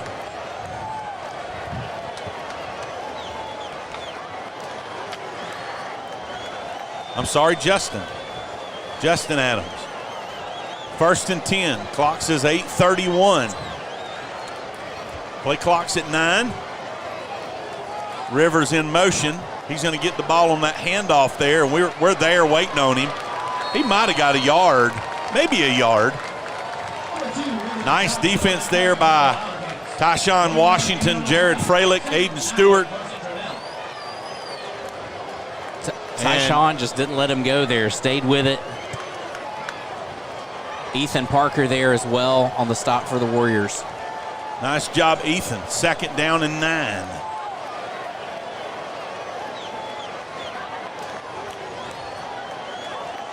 Two receivers to the left.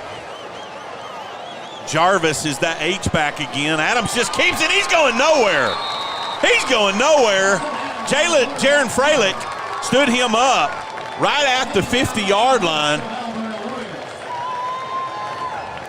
as well as Justin Welch in on the tackle. There is no gain on that play. We were talking at halftime downstairs. Third down and long has kind of been an Achilles tonight. Here's our first one of the second half. 3rd and 10. 3rd and 10. And they did a quick count. I think they're going to get us for jumping off sides. Is that the call? Dead ball, offsides on the defense. So that's going to make this 3rd down play a little bit shorter. 3rd down and 5. 3rd and 5 from the 36.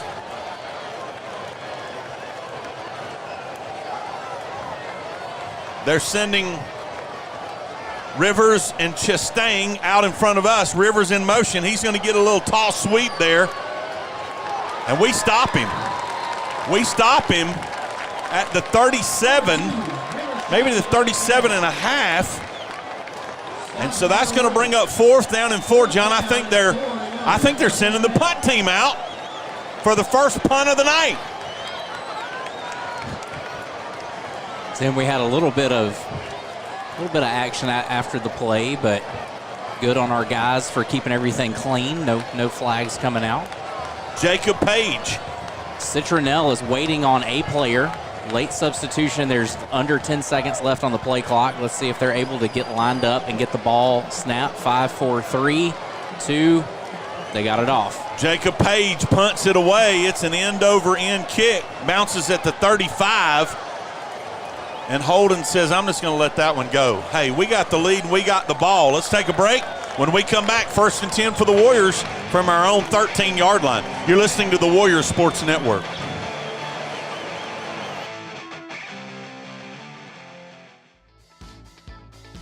Hey everybody, just checking in today to see if you've had your Sip and Save from Circle K. $5.99 a month. Stop by there, sign up, 1 drink a day, and you'll be blessed for it.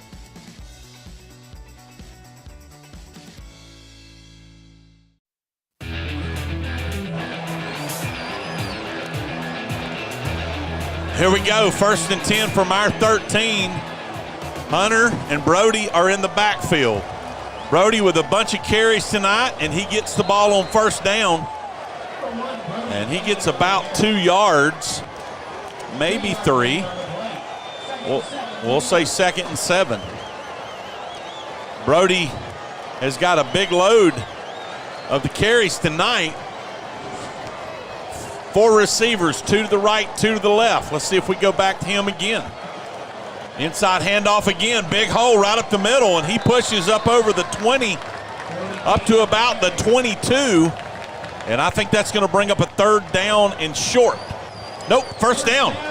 1st down. I was about to say that's got to be very, very close if it's not a 1st down. And here we go. You know, we're talking about Brody with the number of carries he's got tonight. This is starting to look a little bit like we used Nick Thrift last year, as he had a lot of those carries, and Brody's doing a good job tonight keeping up the intensity throughout the game here in the second half. Saw Nick Thrift down there before the game visiting tonight. Good to see him. Here's a carry on the reverse for Billups. Good to see Preston Bennett as well. Preston's at Montevallo. Nick's playing football at Huntington and broke his ankle there in practice. He's doing rehab. I told him, John, I said, this would be a good night for me to race you. I think I could beat him. Anyhow, you're right. Brody Kane getting the carries, being the workhorse. 2nd down and 4. Hunter takes the snap, going right back to Brody again. Citronelle's waiting on him, though. And he makes it up to the 29. And that's going to bring up 3rd down, a long 3. Clock says 4:20 to go. We're up by 1. Brody just a little bit slow getting up that time, but he looks to be okay. He and Hunter are talking a little bit in the backfield, getting their scheme together. 3 receivers right, 1 to the left. Hunter takes the snap. He's going to throw it. He's looking, complete. Nice throw. Hunter Powers to Adrian Billups. I couldn't see because of the tackle, the number. That's Adrian Billups. Nice throw. He hit him right on the number 8 in the chest. And we got first down at the 40. Adrian had a big game last week. It's good to see him again tonight, being more involved in the offensive scheme. And Adrian is a freshman. Just like to point that out. He's going to be with the Warriors for quite a while longer. 1st and 10. Nose of the football's at our 40. Hunter gives it to Brody. He slowed down in the backfield, but he gets away. 40, 45, 50. He's into Citronelle territory. Driven out of bounds at about the 48 and a half. And that's going to be a first down carry from Brody Kane. Nice carry. Brody's running tonight with a purpose. He knows this is his last time to put on that Warrior uniform. And he's making the most of it, and so is his offensive line as they're blocking well tonight, as well as our receivers even out on the edges, laying some blocks and opening up some space for Brody. 3 receivers left. Hunter's going to do a quarterback keeper. He's going right off right guard, and he kind of slides down at the 45. That's a pickup of 4. Hunter just said, nope, I don't want to get hit running down the middle of the field. Good decision on his part. Glad to have him back tonight, coming back from a high ankle sprain. Has missed the last 3 games. And he's also a senior, playing in his last game in the black, silver, and white. Ross Duplessis in a jet sweep to the right. He gets that carry, almost stumbles and falls, but he hangs on to it and gets down to the 41-yard line. And so that's going to bring up a 3rd down and about 2. 3rd down and 2. Clock says 2:09 to go in the 3rd quarter. How big would it be for us to get down here and get some points and extend that lead? Here we go. 3rd and 2 from the 41. Hunter gives it to Brody, and he stopped. He stopped, and it's going to be 4th down. He might have gotten a half a yard, maybe, but we're going to go for it here. 4th and 2. We're getting lined up as quick as we can. 4th and 2. Oh, they jump off sides. Hard count. Hard count. What we did just a minute ago, we said, you know, that kind of works both ways. So we gave them a hard count, and their defensive line jumped across, and that's going to give us an automatic first down at the 36-yard line. It's a big deal. We're putting a drive together, taking a lot of time off the clock, but we're also able to give our defense a little bit of a breather as Riley Harrison is subbing in for Brody Kane to give him just a second to catch his breath. You feel sorry for the kid that jumped off sides. He's hitting himself on top of his helmet. His teammates are encouraging him. He runs off the field. But nonetheless, it gives us a first down, and on that first down, we just passed the ball out in the flat over the receiver's head. It fell incomplete, 2nd and 10. They're lining up, trips left, 1 receiver to the right. Riley Harrison is in the backfield with Hunter Powers.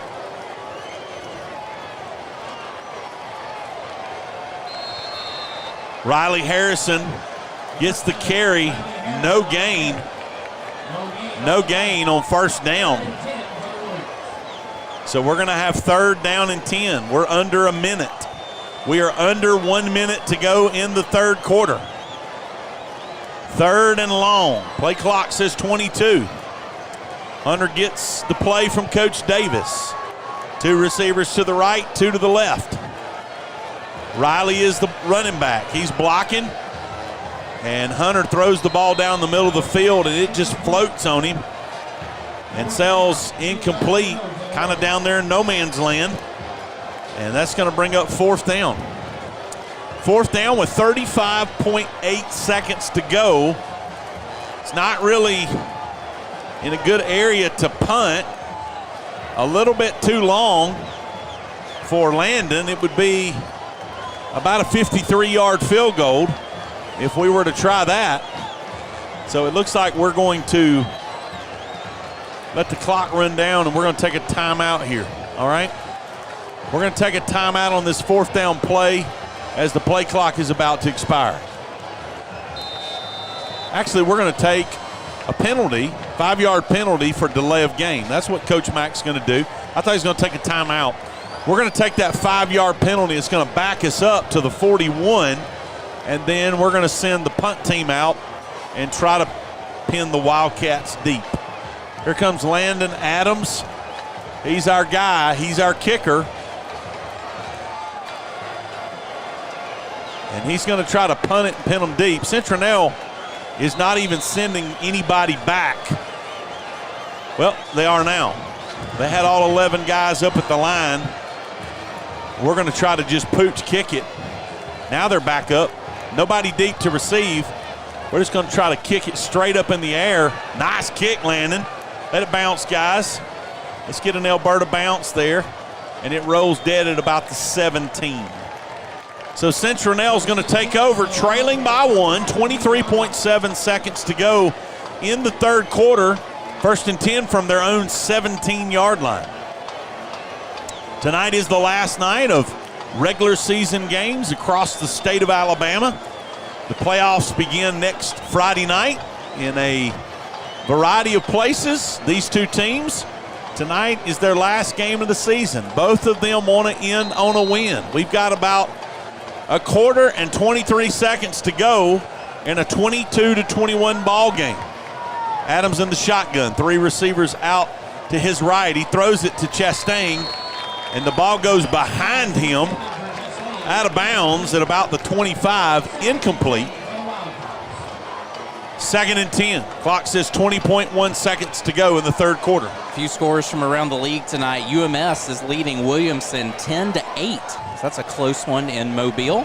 Faith Academy over LaFleur 61-0. St. Paul's Episcopal is trailing Theodore 8-0 in the fourth quarter. Here we go, 2nd and 10. Adams has got 3 receivers to his left this time. Rivers is coming in motion, but Adams keeps it. And we drag him down at about the 20. A pickup of about 3 on the play. We've got a penalty marker. There's an illegal shift on the Wildcats. So, decision here for Coach McDaniel. Do you take the 5 and back them up, replay 2nd down? Or do we decline it and bring up 3rd down and 7? We're going to back them up. Back them up 5. Back them up 5. So we're going to go replay 2nd down. And that'll be 2nd down in about 12. Nope, 2nd in about 15, actually.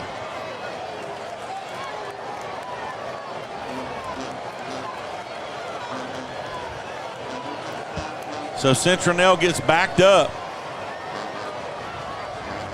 2nd down and 12 from about the 12.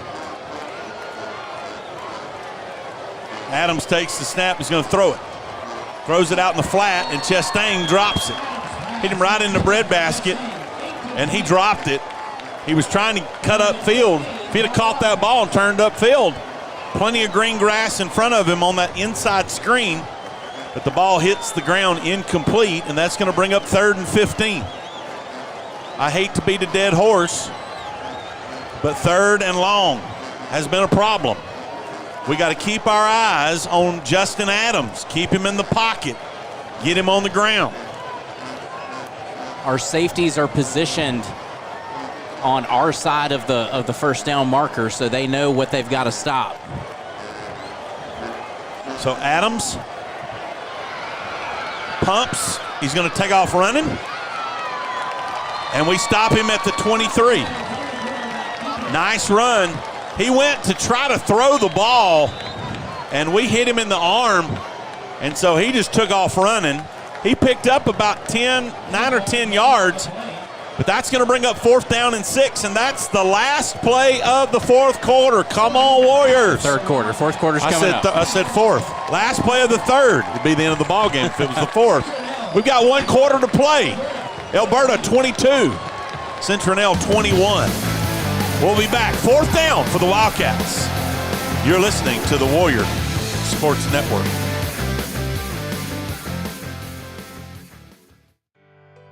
Hey, I'm Nathan Duckworth, and I'm the student and worship pastor at the Point Church here in Elberta.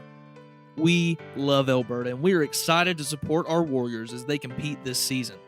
If you and your family are looking for a place to worship, we would love for you to join us. Our Sunday services are at 9 and 10:45 a.m., and on Wednesdays we gather at 6 p.m. We have groups for all ages, including our kids ministry for kindergarten through 5th grade and our student ministry for 6th through 12th graders. Our goal is to be a body of Christ followers who share the love of Jesus with Elberta and our surrounding communities. We hope to see you soon. Go Warriors!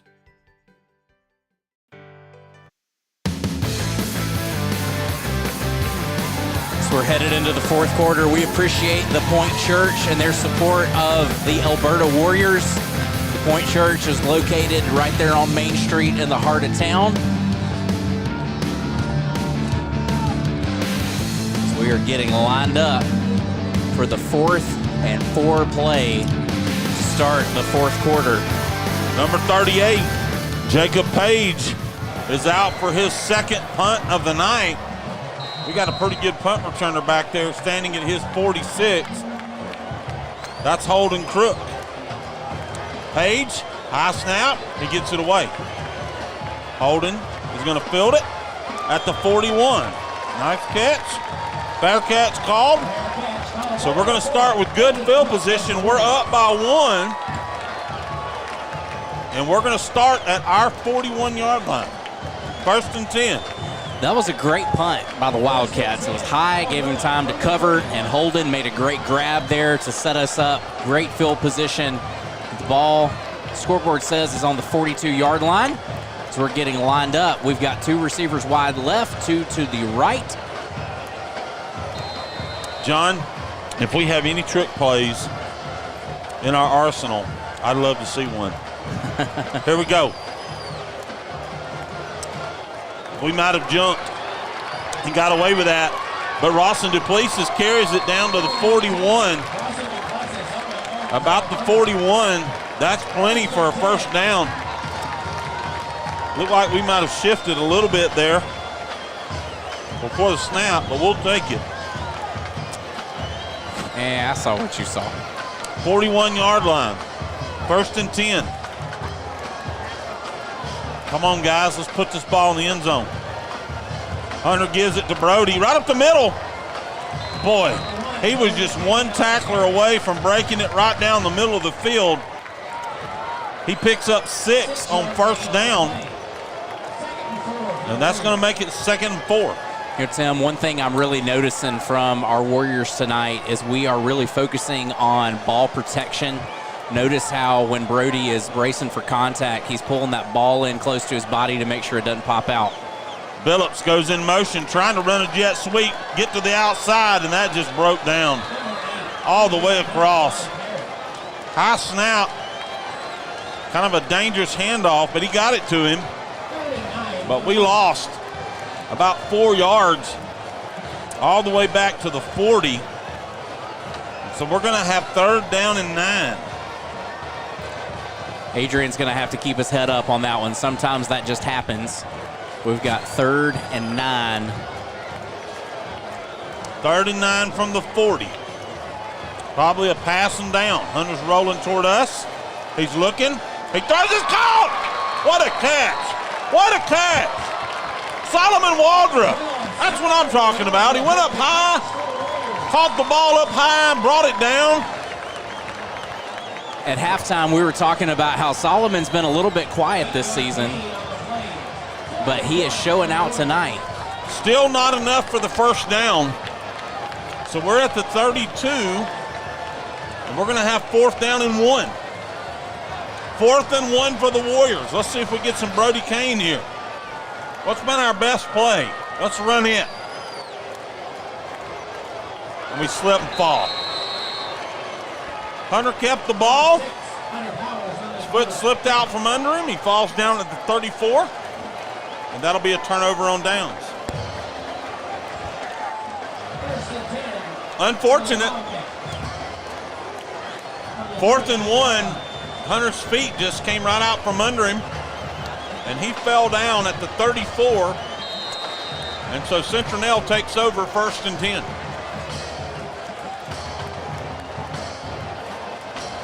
We got a call on our defense again.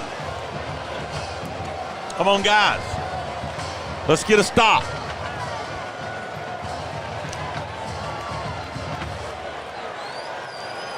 Two receivers to the left. Rivers is going in motion to that wide side of the field. Justin Adams keeps it. He's up over the 35 out to the 40. He lowered his shoulder right into Garcia and picked up about 6 yards. Second and 4.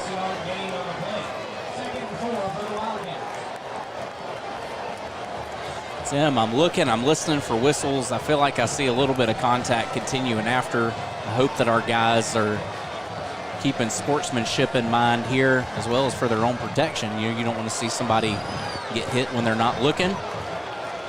Nonetheless, we're getting lined up. Play clock's at 6. See if they get this play off. Here's the snap. Adil gets it. 40, 45, 50. He's into Warrior territory to about the 47, and that's going to be 1st and 10 for the Wildcats. Clock says 9:03. Big hit there by number 4, Holden Crook, stepping up from the safety position, and when they collided, everybody just stopped. Good play, Holden. Two receivers to the right with a tight end. Rivers is coming. He's going to get that little pitch pass, pop pass. We've got him strung out a little bit, but he gets to that edge, and we knock him out at about the 42. Now that's a pickup of about 5 or 6. We have some extracurricular activity going on over here on the sideline. I'm not sure what's going on. All the fans are on their feet, and our fans are having a word or two for our coaches, and the referees are huddled up with Coach McDaniel. There was some extracurricular something that went on, and unfortunately we weren't able to see it to see what happened. But there are certainly some tempers flaring and emotions are high. We got a tight ball game. These teams have had a difficult season, and they both want to win, but you got to keep your cool. You got to show sportsmanship. You got to keep it together. I think the referees are just trying to sort out what happened. I don't see any penalty markers unless they're over here on the side in front of us. All the action happened off the field, and it looks like we are lining up with nothing. Second time tonight that we've had some excessive activity after the play with no flag. Here we go. 2nd down and 6. Justin Adams keeps it, and he's loose up the middle, 35-30. He's still going. There's a flag in the backfield. Finally, Aiden Stewart was getting held far beyond the whistle, and a flag comes out. I would have to say, too, in my opinion, that was not after the play. That was during the play. Head referee drops his flag back at the 44.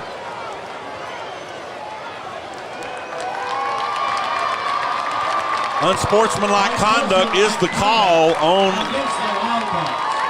Citronelle. I didn't think it was a dead ball.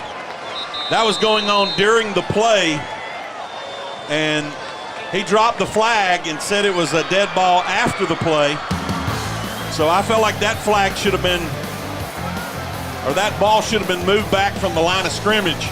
Nonetheless, Citronelle really is not penalized at all. They're going to have the ball 1st and 10 at our 35-yard line. Timeout on the field, 8:30 to go.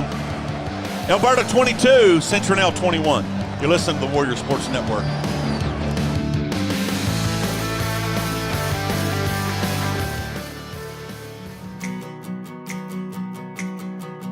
There's one thing I know about Elberta, it's that the town is steeped in tradition and the old barbershop has some new life. Wesley's Barbershop's the place for a fresh cut for school, work, or that special event that's right around the corner. Wesley's Barbershop is located right in the heart of town at 24967 Highway 98.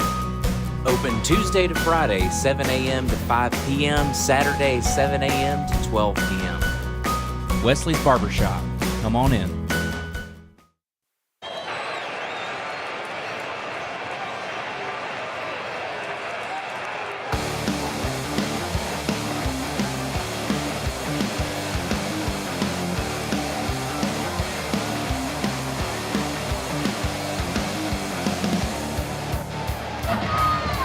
Trying to get things sorted out here at midfield as there is 8 minutes, 30 seconds left in the fourth quarter. Elberta 22, Citronelle 21. Citronelle has the ball 1st and 10 from the 35-yard line. This Elberta crowd over here is fired up. They are fired up. We want to win this game. They are cheering our guys on. Adams is going to throw it. He's going to tuck it. And he's going to carry the ball for about 2 yards.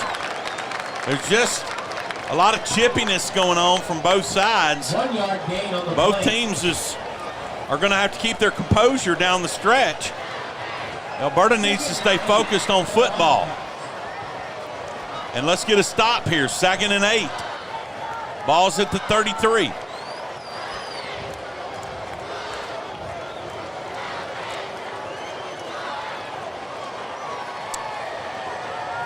Two receivers coming out here in front of us. Adams has Adele in the backfield with him. It's going to be a give to Adele right up the middle, and he's got a 1st down. He's down inside the 25 to the 24. 1st down Wildcats.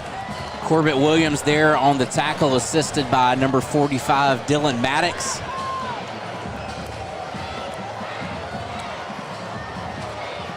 First and 10. Adams snaps it. Same play. Adele's loose. 25, we get him down at the 21. He almost made the 20. Looked like we might have got away with a face mask there. Was Noah Garcia on the stop for the Warriors? Ball's right at the 20. We're going to give him 3. 2nd and 7.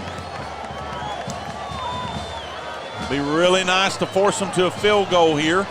Hernandez is a good kicker. Clock says 6:45 to go on senior night. 3 receivers to the left.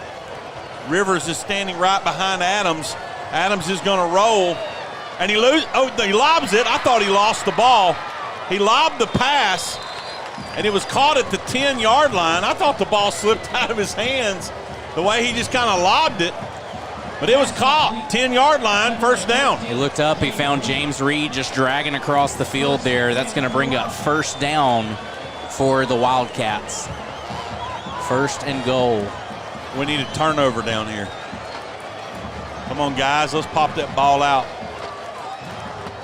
3 receivers out to the right. Adele is the only running back. Jarvis continues to move around as the H-back.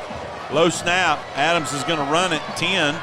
He's down to about the 4, 5. They're going to mark him at the 5. So 2nd and goal from the 5. Aiden Stewart there on the stop for the Warriors. 2nd and 5 to go. Our defense is getting situated, getting their play call in. Citronelle taking their time. 5:30 to go here in the 4th. These Warrior fans are into this game, John. Here we go. 2 receivers left. Jarvis is that H-back. Rivers is back there, or Adale's back there with Adams, and he's loose, and he's going to walk into the end zone, touchdown. Handoff to the left side, and Adale went right into the end zone, and he put 6 points on the board. Citronelle takes a 27-22 lead. Let's see what they do here. 5-point lead. It certainly makes sense mathematically to go for 2 to give them a 7-point lead. They're in that polecat formation. Center, quarterback, running back, and 1 receiver. They're getting set. Play clock's at 15. There's a direct snap. Oh, we had him. We got him. We dropped him. He didn't make it. That was a direct snap from the center all the way across to the left side of the field to Adale, who was lined up as a running back behind the line, and he tried to get to the edge to the left, and we drop him. 2-point conversion, no good. So we hold here. Hey, 5:18 to go. Warriors going to get the ball back, but now we're trailing. Citronelle 27, Elberta 22. You're listening to the Warriors Sports Network.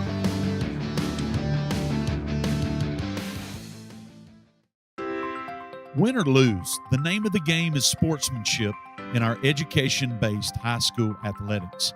The lesson learned on the field and in the bleachers is good sports are winners no matter what the score.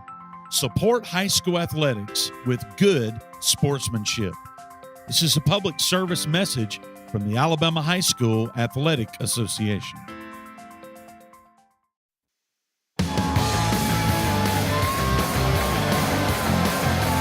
Over in Mobile, UMS is leading Williamson 10-8. 6:21 left in the fourth in that game. We'll keep our eyes on that one. But here at John T. Cobb, it's 27-22. Citronelle is leading.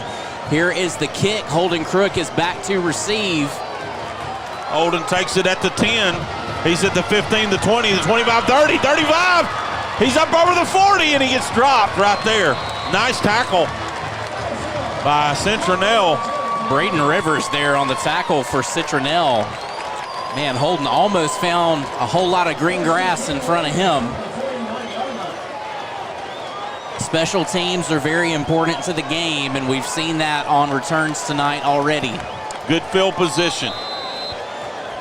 1st and 10 at the 41. Clock says 5:08. 2 receivers left, 2 to the right. Duplessis in motion. We're just going to go to Brody on a handoff, and he might have gotten 1. We just went to the workhorse there, but he got tripped up. 1 yard gain on the play. He's hobbling a little bit. He's going to come out of the game. Riley Harrison's going to sub in for Brody.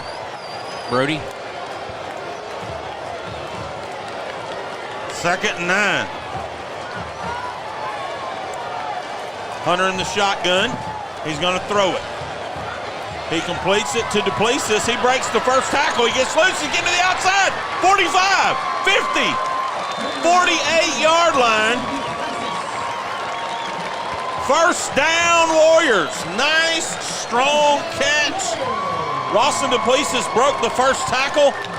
Got to the outside. We're in Wildcat territory at the 49. Tim, I had to hold my breath. I got excited when he caught it. I got even more excited whenever he shook 3 defenders and set us up for a first down right here at midfield. 2 receivers left, 2 to the right. Handoff is to Riley Harrison. We're going to give him the 47 for progress. We got a injured Wildcat on the field. So pick up a 2 there on first down. And that's going to bring up 2nd and 8. Let's take a 30-second break while they're attending to the injured player. You're listening to the Warrior Sports Network.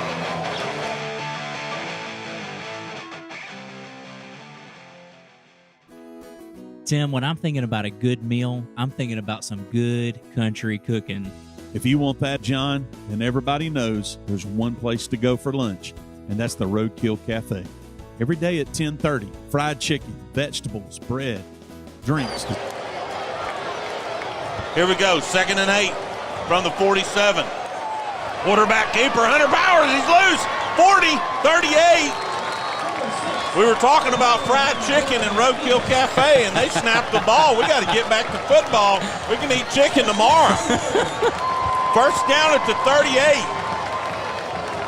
Hunter's being smart. He's sliding, hitting the deck, not taking any more hits. We need him to stay healthy for at least 3 minutes and 30 seconds here in the fourth quarter.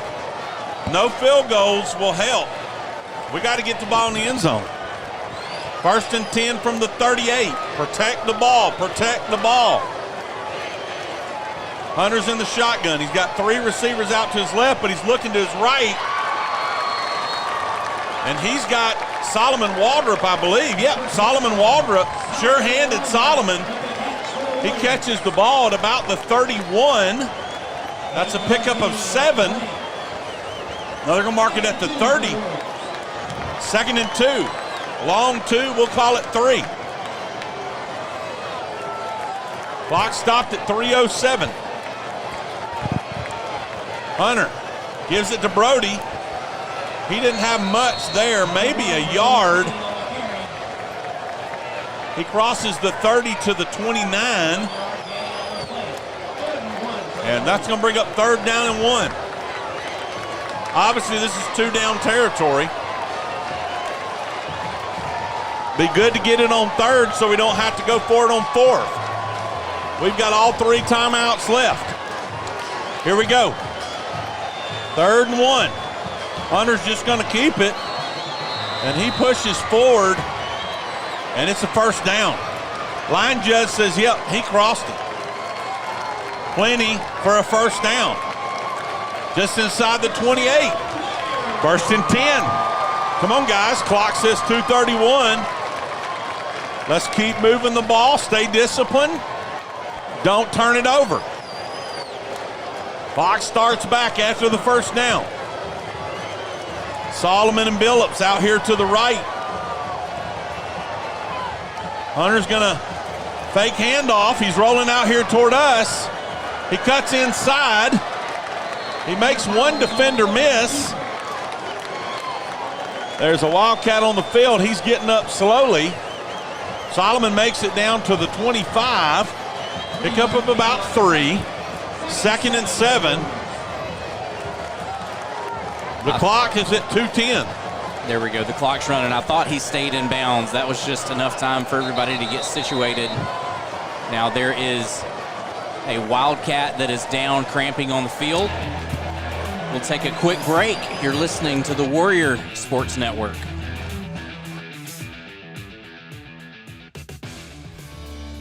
For over 15 years, our family has relied on Booby's Garage for all our car repair needs.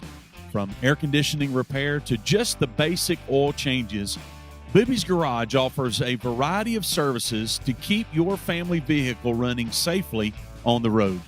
Booby's Garage is located at 30135 US 98, right in the heart of Elberta. Stop by for all of your auto repair needs. You can give them a call at 251-961-1686. That's 251-961-1686. We're proud to have Booby's Garage as a sponsor of the Warrior Sports Network.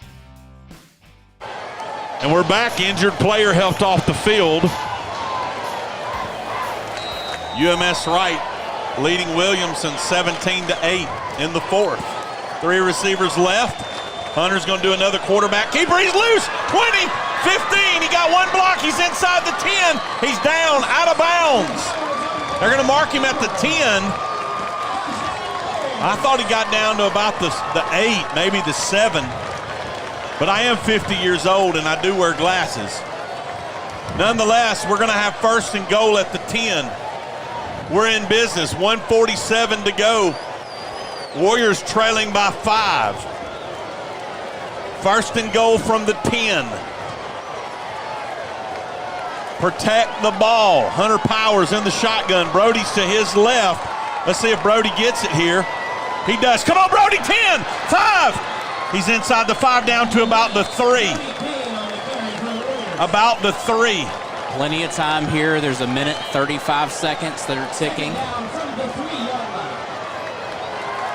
They're going to mark him at about the 4, just inside the 4. Second down and goal from the 4.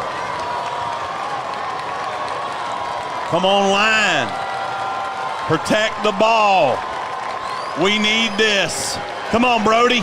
He stopped, but not before he gets to about the 1. He's at about the 1. So we've got 2 downs, guys. There's a minute on that clock. We got 2 downs. We got 2 downs to get the ball in the end zone, and Citronelle's going to take a timeout. The ball is at the 1-yard line. 57.4 seconds to go. Warriors trail by 5. When we come back, it should be an exciting finish. You're listening to the Warrior Sports Network.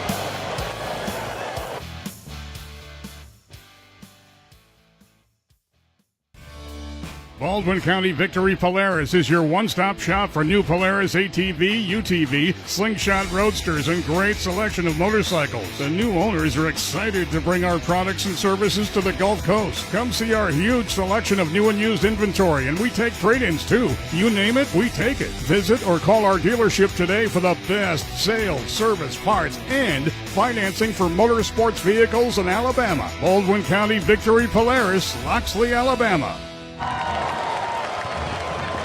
All right, we're out. We're getting lined up. 3rd down and 1 from the 1. Hunter's in the shotgun. He's going to get, nope, he's going to keep it. Into the end zone. Touchdown, Hunter Powers. Touchdown, Hunter Powers. He did the RPO. He's been giving the ball to Brody Kane over and over and over and over. And that time, he pulled it back and went right off left tackle into the end zone for a touchdown. A lot of enthusiasm up here in these stands. 51.3 seconds to go. And Elberta takes the lead. 28-27. And we have just taken a timeout. Going to talk about what we're wanting to do here on the point after attempt. We'll take a quick break. You're listening to the Warrior Sports Network.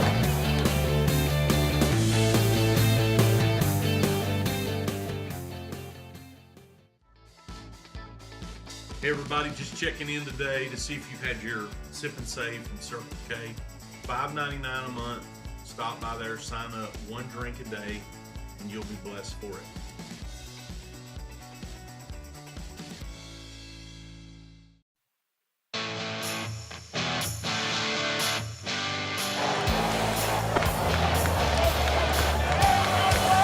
So we've been huddled up over here on the sideline. All of our offensive coaches are out on the field with Coach Mack.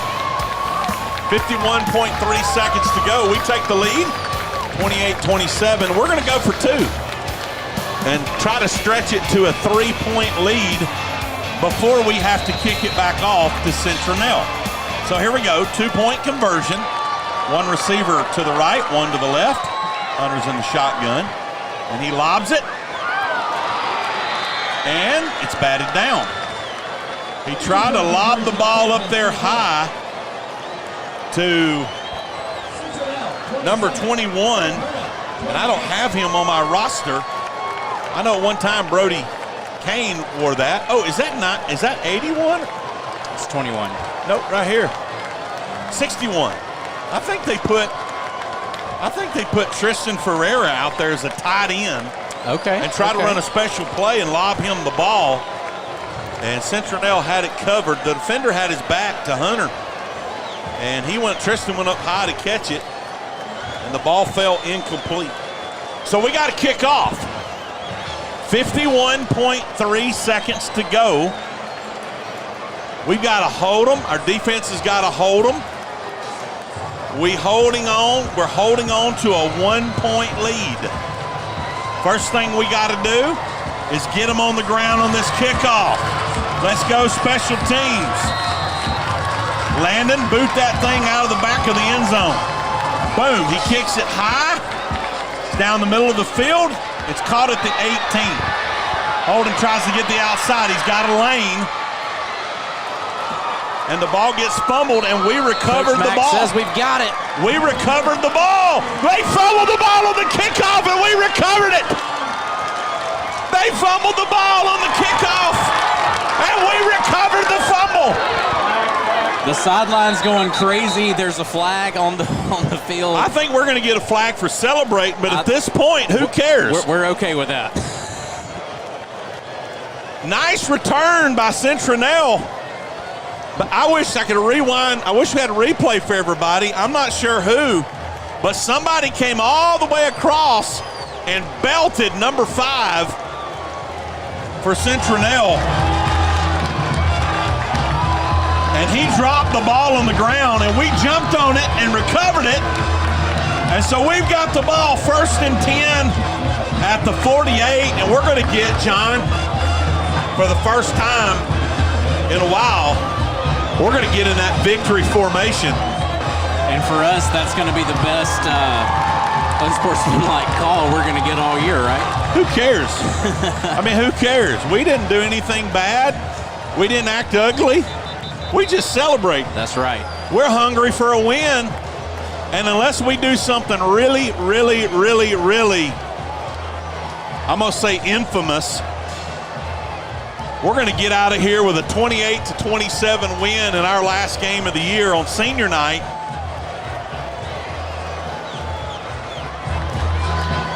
So we're going to get in this victory formation. So we're going to snap it into the shotgun.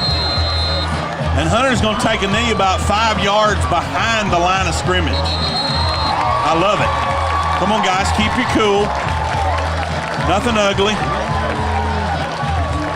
Got a little bit of extracurricular going on. There it is. Let's keep our cool here. Citronelle, Citronelle coaches are coming onto the field to remove a player and say, "Hey guys, let's keep it together." So the clock is running. The clock is running. 25, 24. We're going to snap it one more time. Let's don't have any extracurricular, no incidents. Let's celebrate our second win of the season. Here we go. That's it. Hey, how about it? Senior night, John T. Cobb Stadium. Listen to this crowd. Celebrate for our kids. The students are running out on the field. I hope we don't get a $250,000 fine from Alabama High School. Elberta, 28. Citronelle, 27. What a win on senior night. Wow. I'm so happy for our kids. They've been through a lot. Had some adversity. Had some injuries. And tonight they end the season with a W. Let's take a quick break. We'll be back to continue the celebration. Final score, Elberta 28, Citronelle 27. You're listening to the Warrior Sports Network.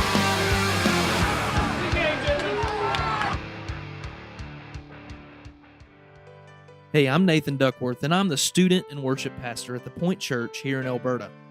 We love Elberta, and we are excited to support our Warriors as they compete this season. If you and your family are looking for a place to worship, we would love for you to join us. Our Sunday services are at 9 and 10:45 a.m., and on Wednesdays we gather at 6 p.m. We have groups for all ages, including our kids ministry for kindergarten through 5th grade and our student ministry for 6th through 12th graders. Our goal is to be a body of Christ followers who share the love of Jesus with Elberta and our surrounding communities. We hope to see you soon. Go Warriors!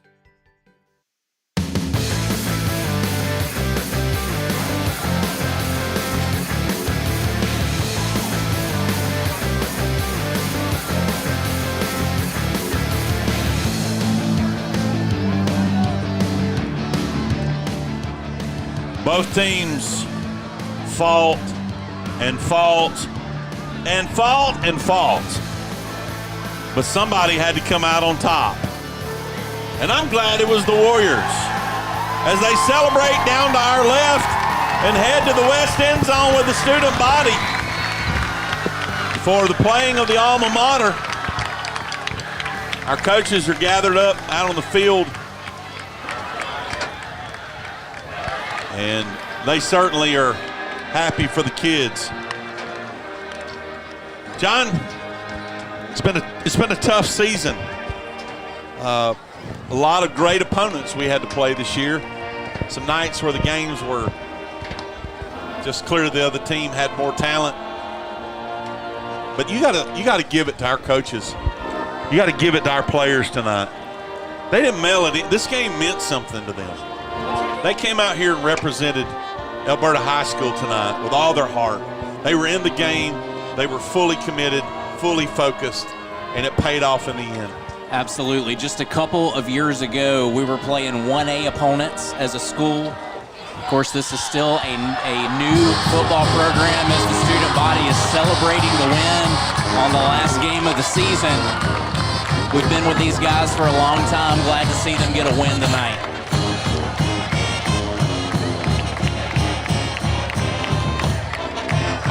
I see Coach Davis out there celebrating with the kids. He's been sick this week, and a lot of sickness going around, but we held it all together on senior night. We get the W. Well, we're going to wrap it up, guys. Hey, let's give a shout out to our man, Nathan Duckworth. He is the control panel extraordinaire.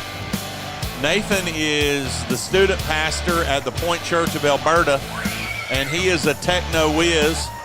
And so he's been running the soundboard and the computer for our games this year, all the cameras. We want to give it up to Carl, one of the students at Elberta High School. He's been outside running the main camera for us tonight, and we appreciate all their work. John and I just do all the talking. We eat the sausage dogs and do all the talking, right? That's right. That's right. Hey, we've enjoyed the season with you. Tonight, of course, is our final game. We are looking maybe do a basketball game or two this year for Coach Wilson and the other coaches.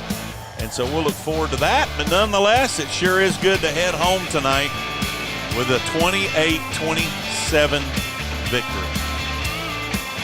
Everybody be safe out there. Have a great night. Be kind to somebody. Everybody's having a hard time. God bless. Good night.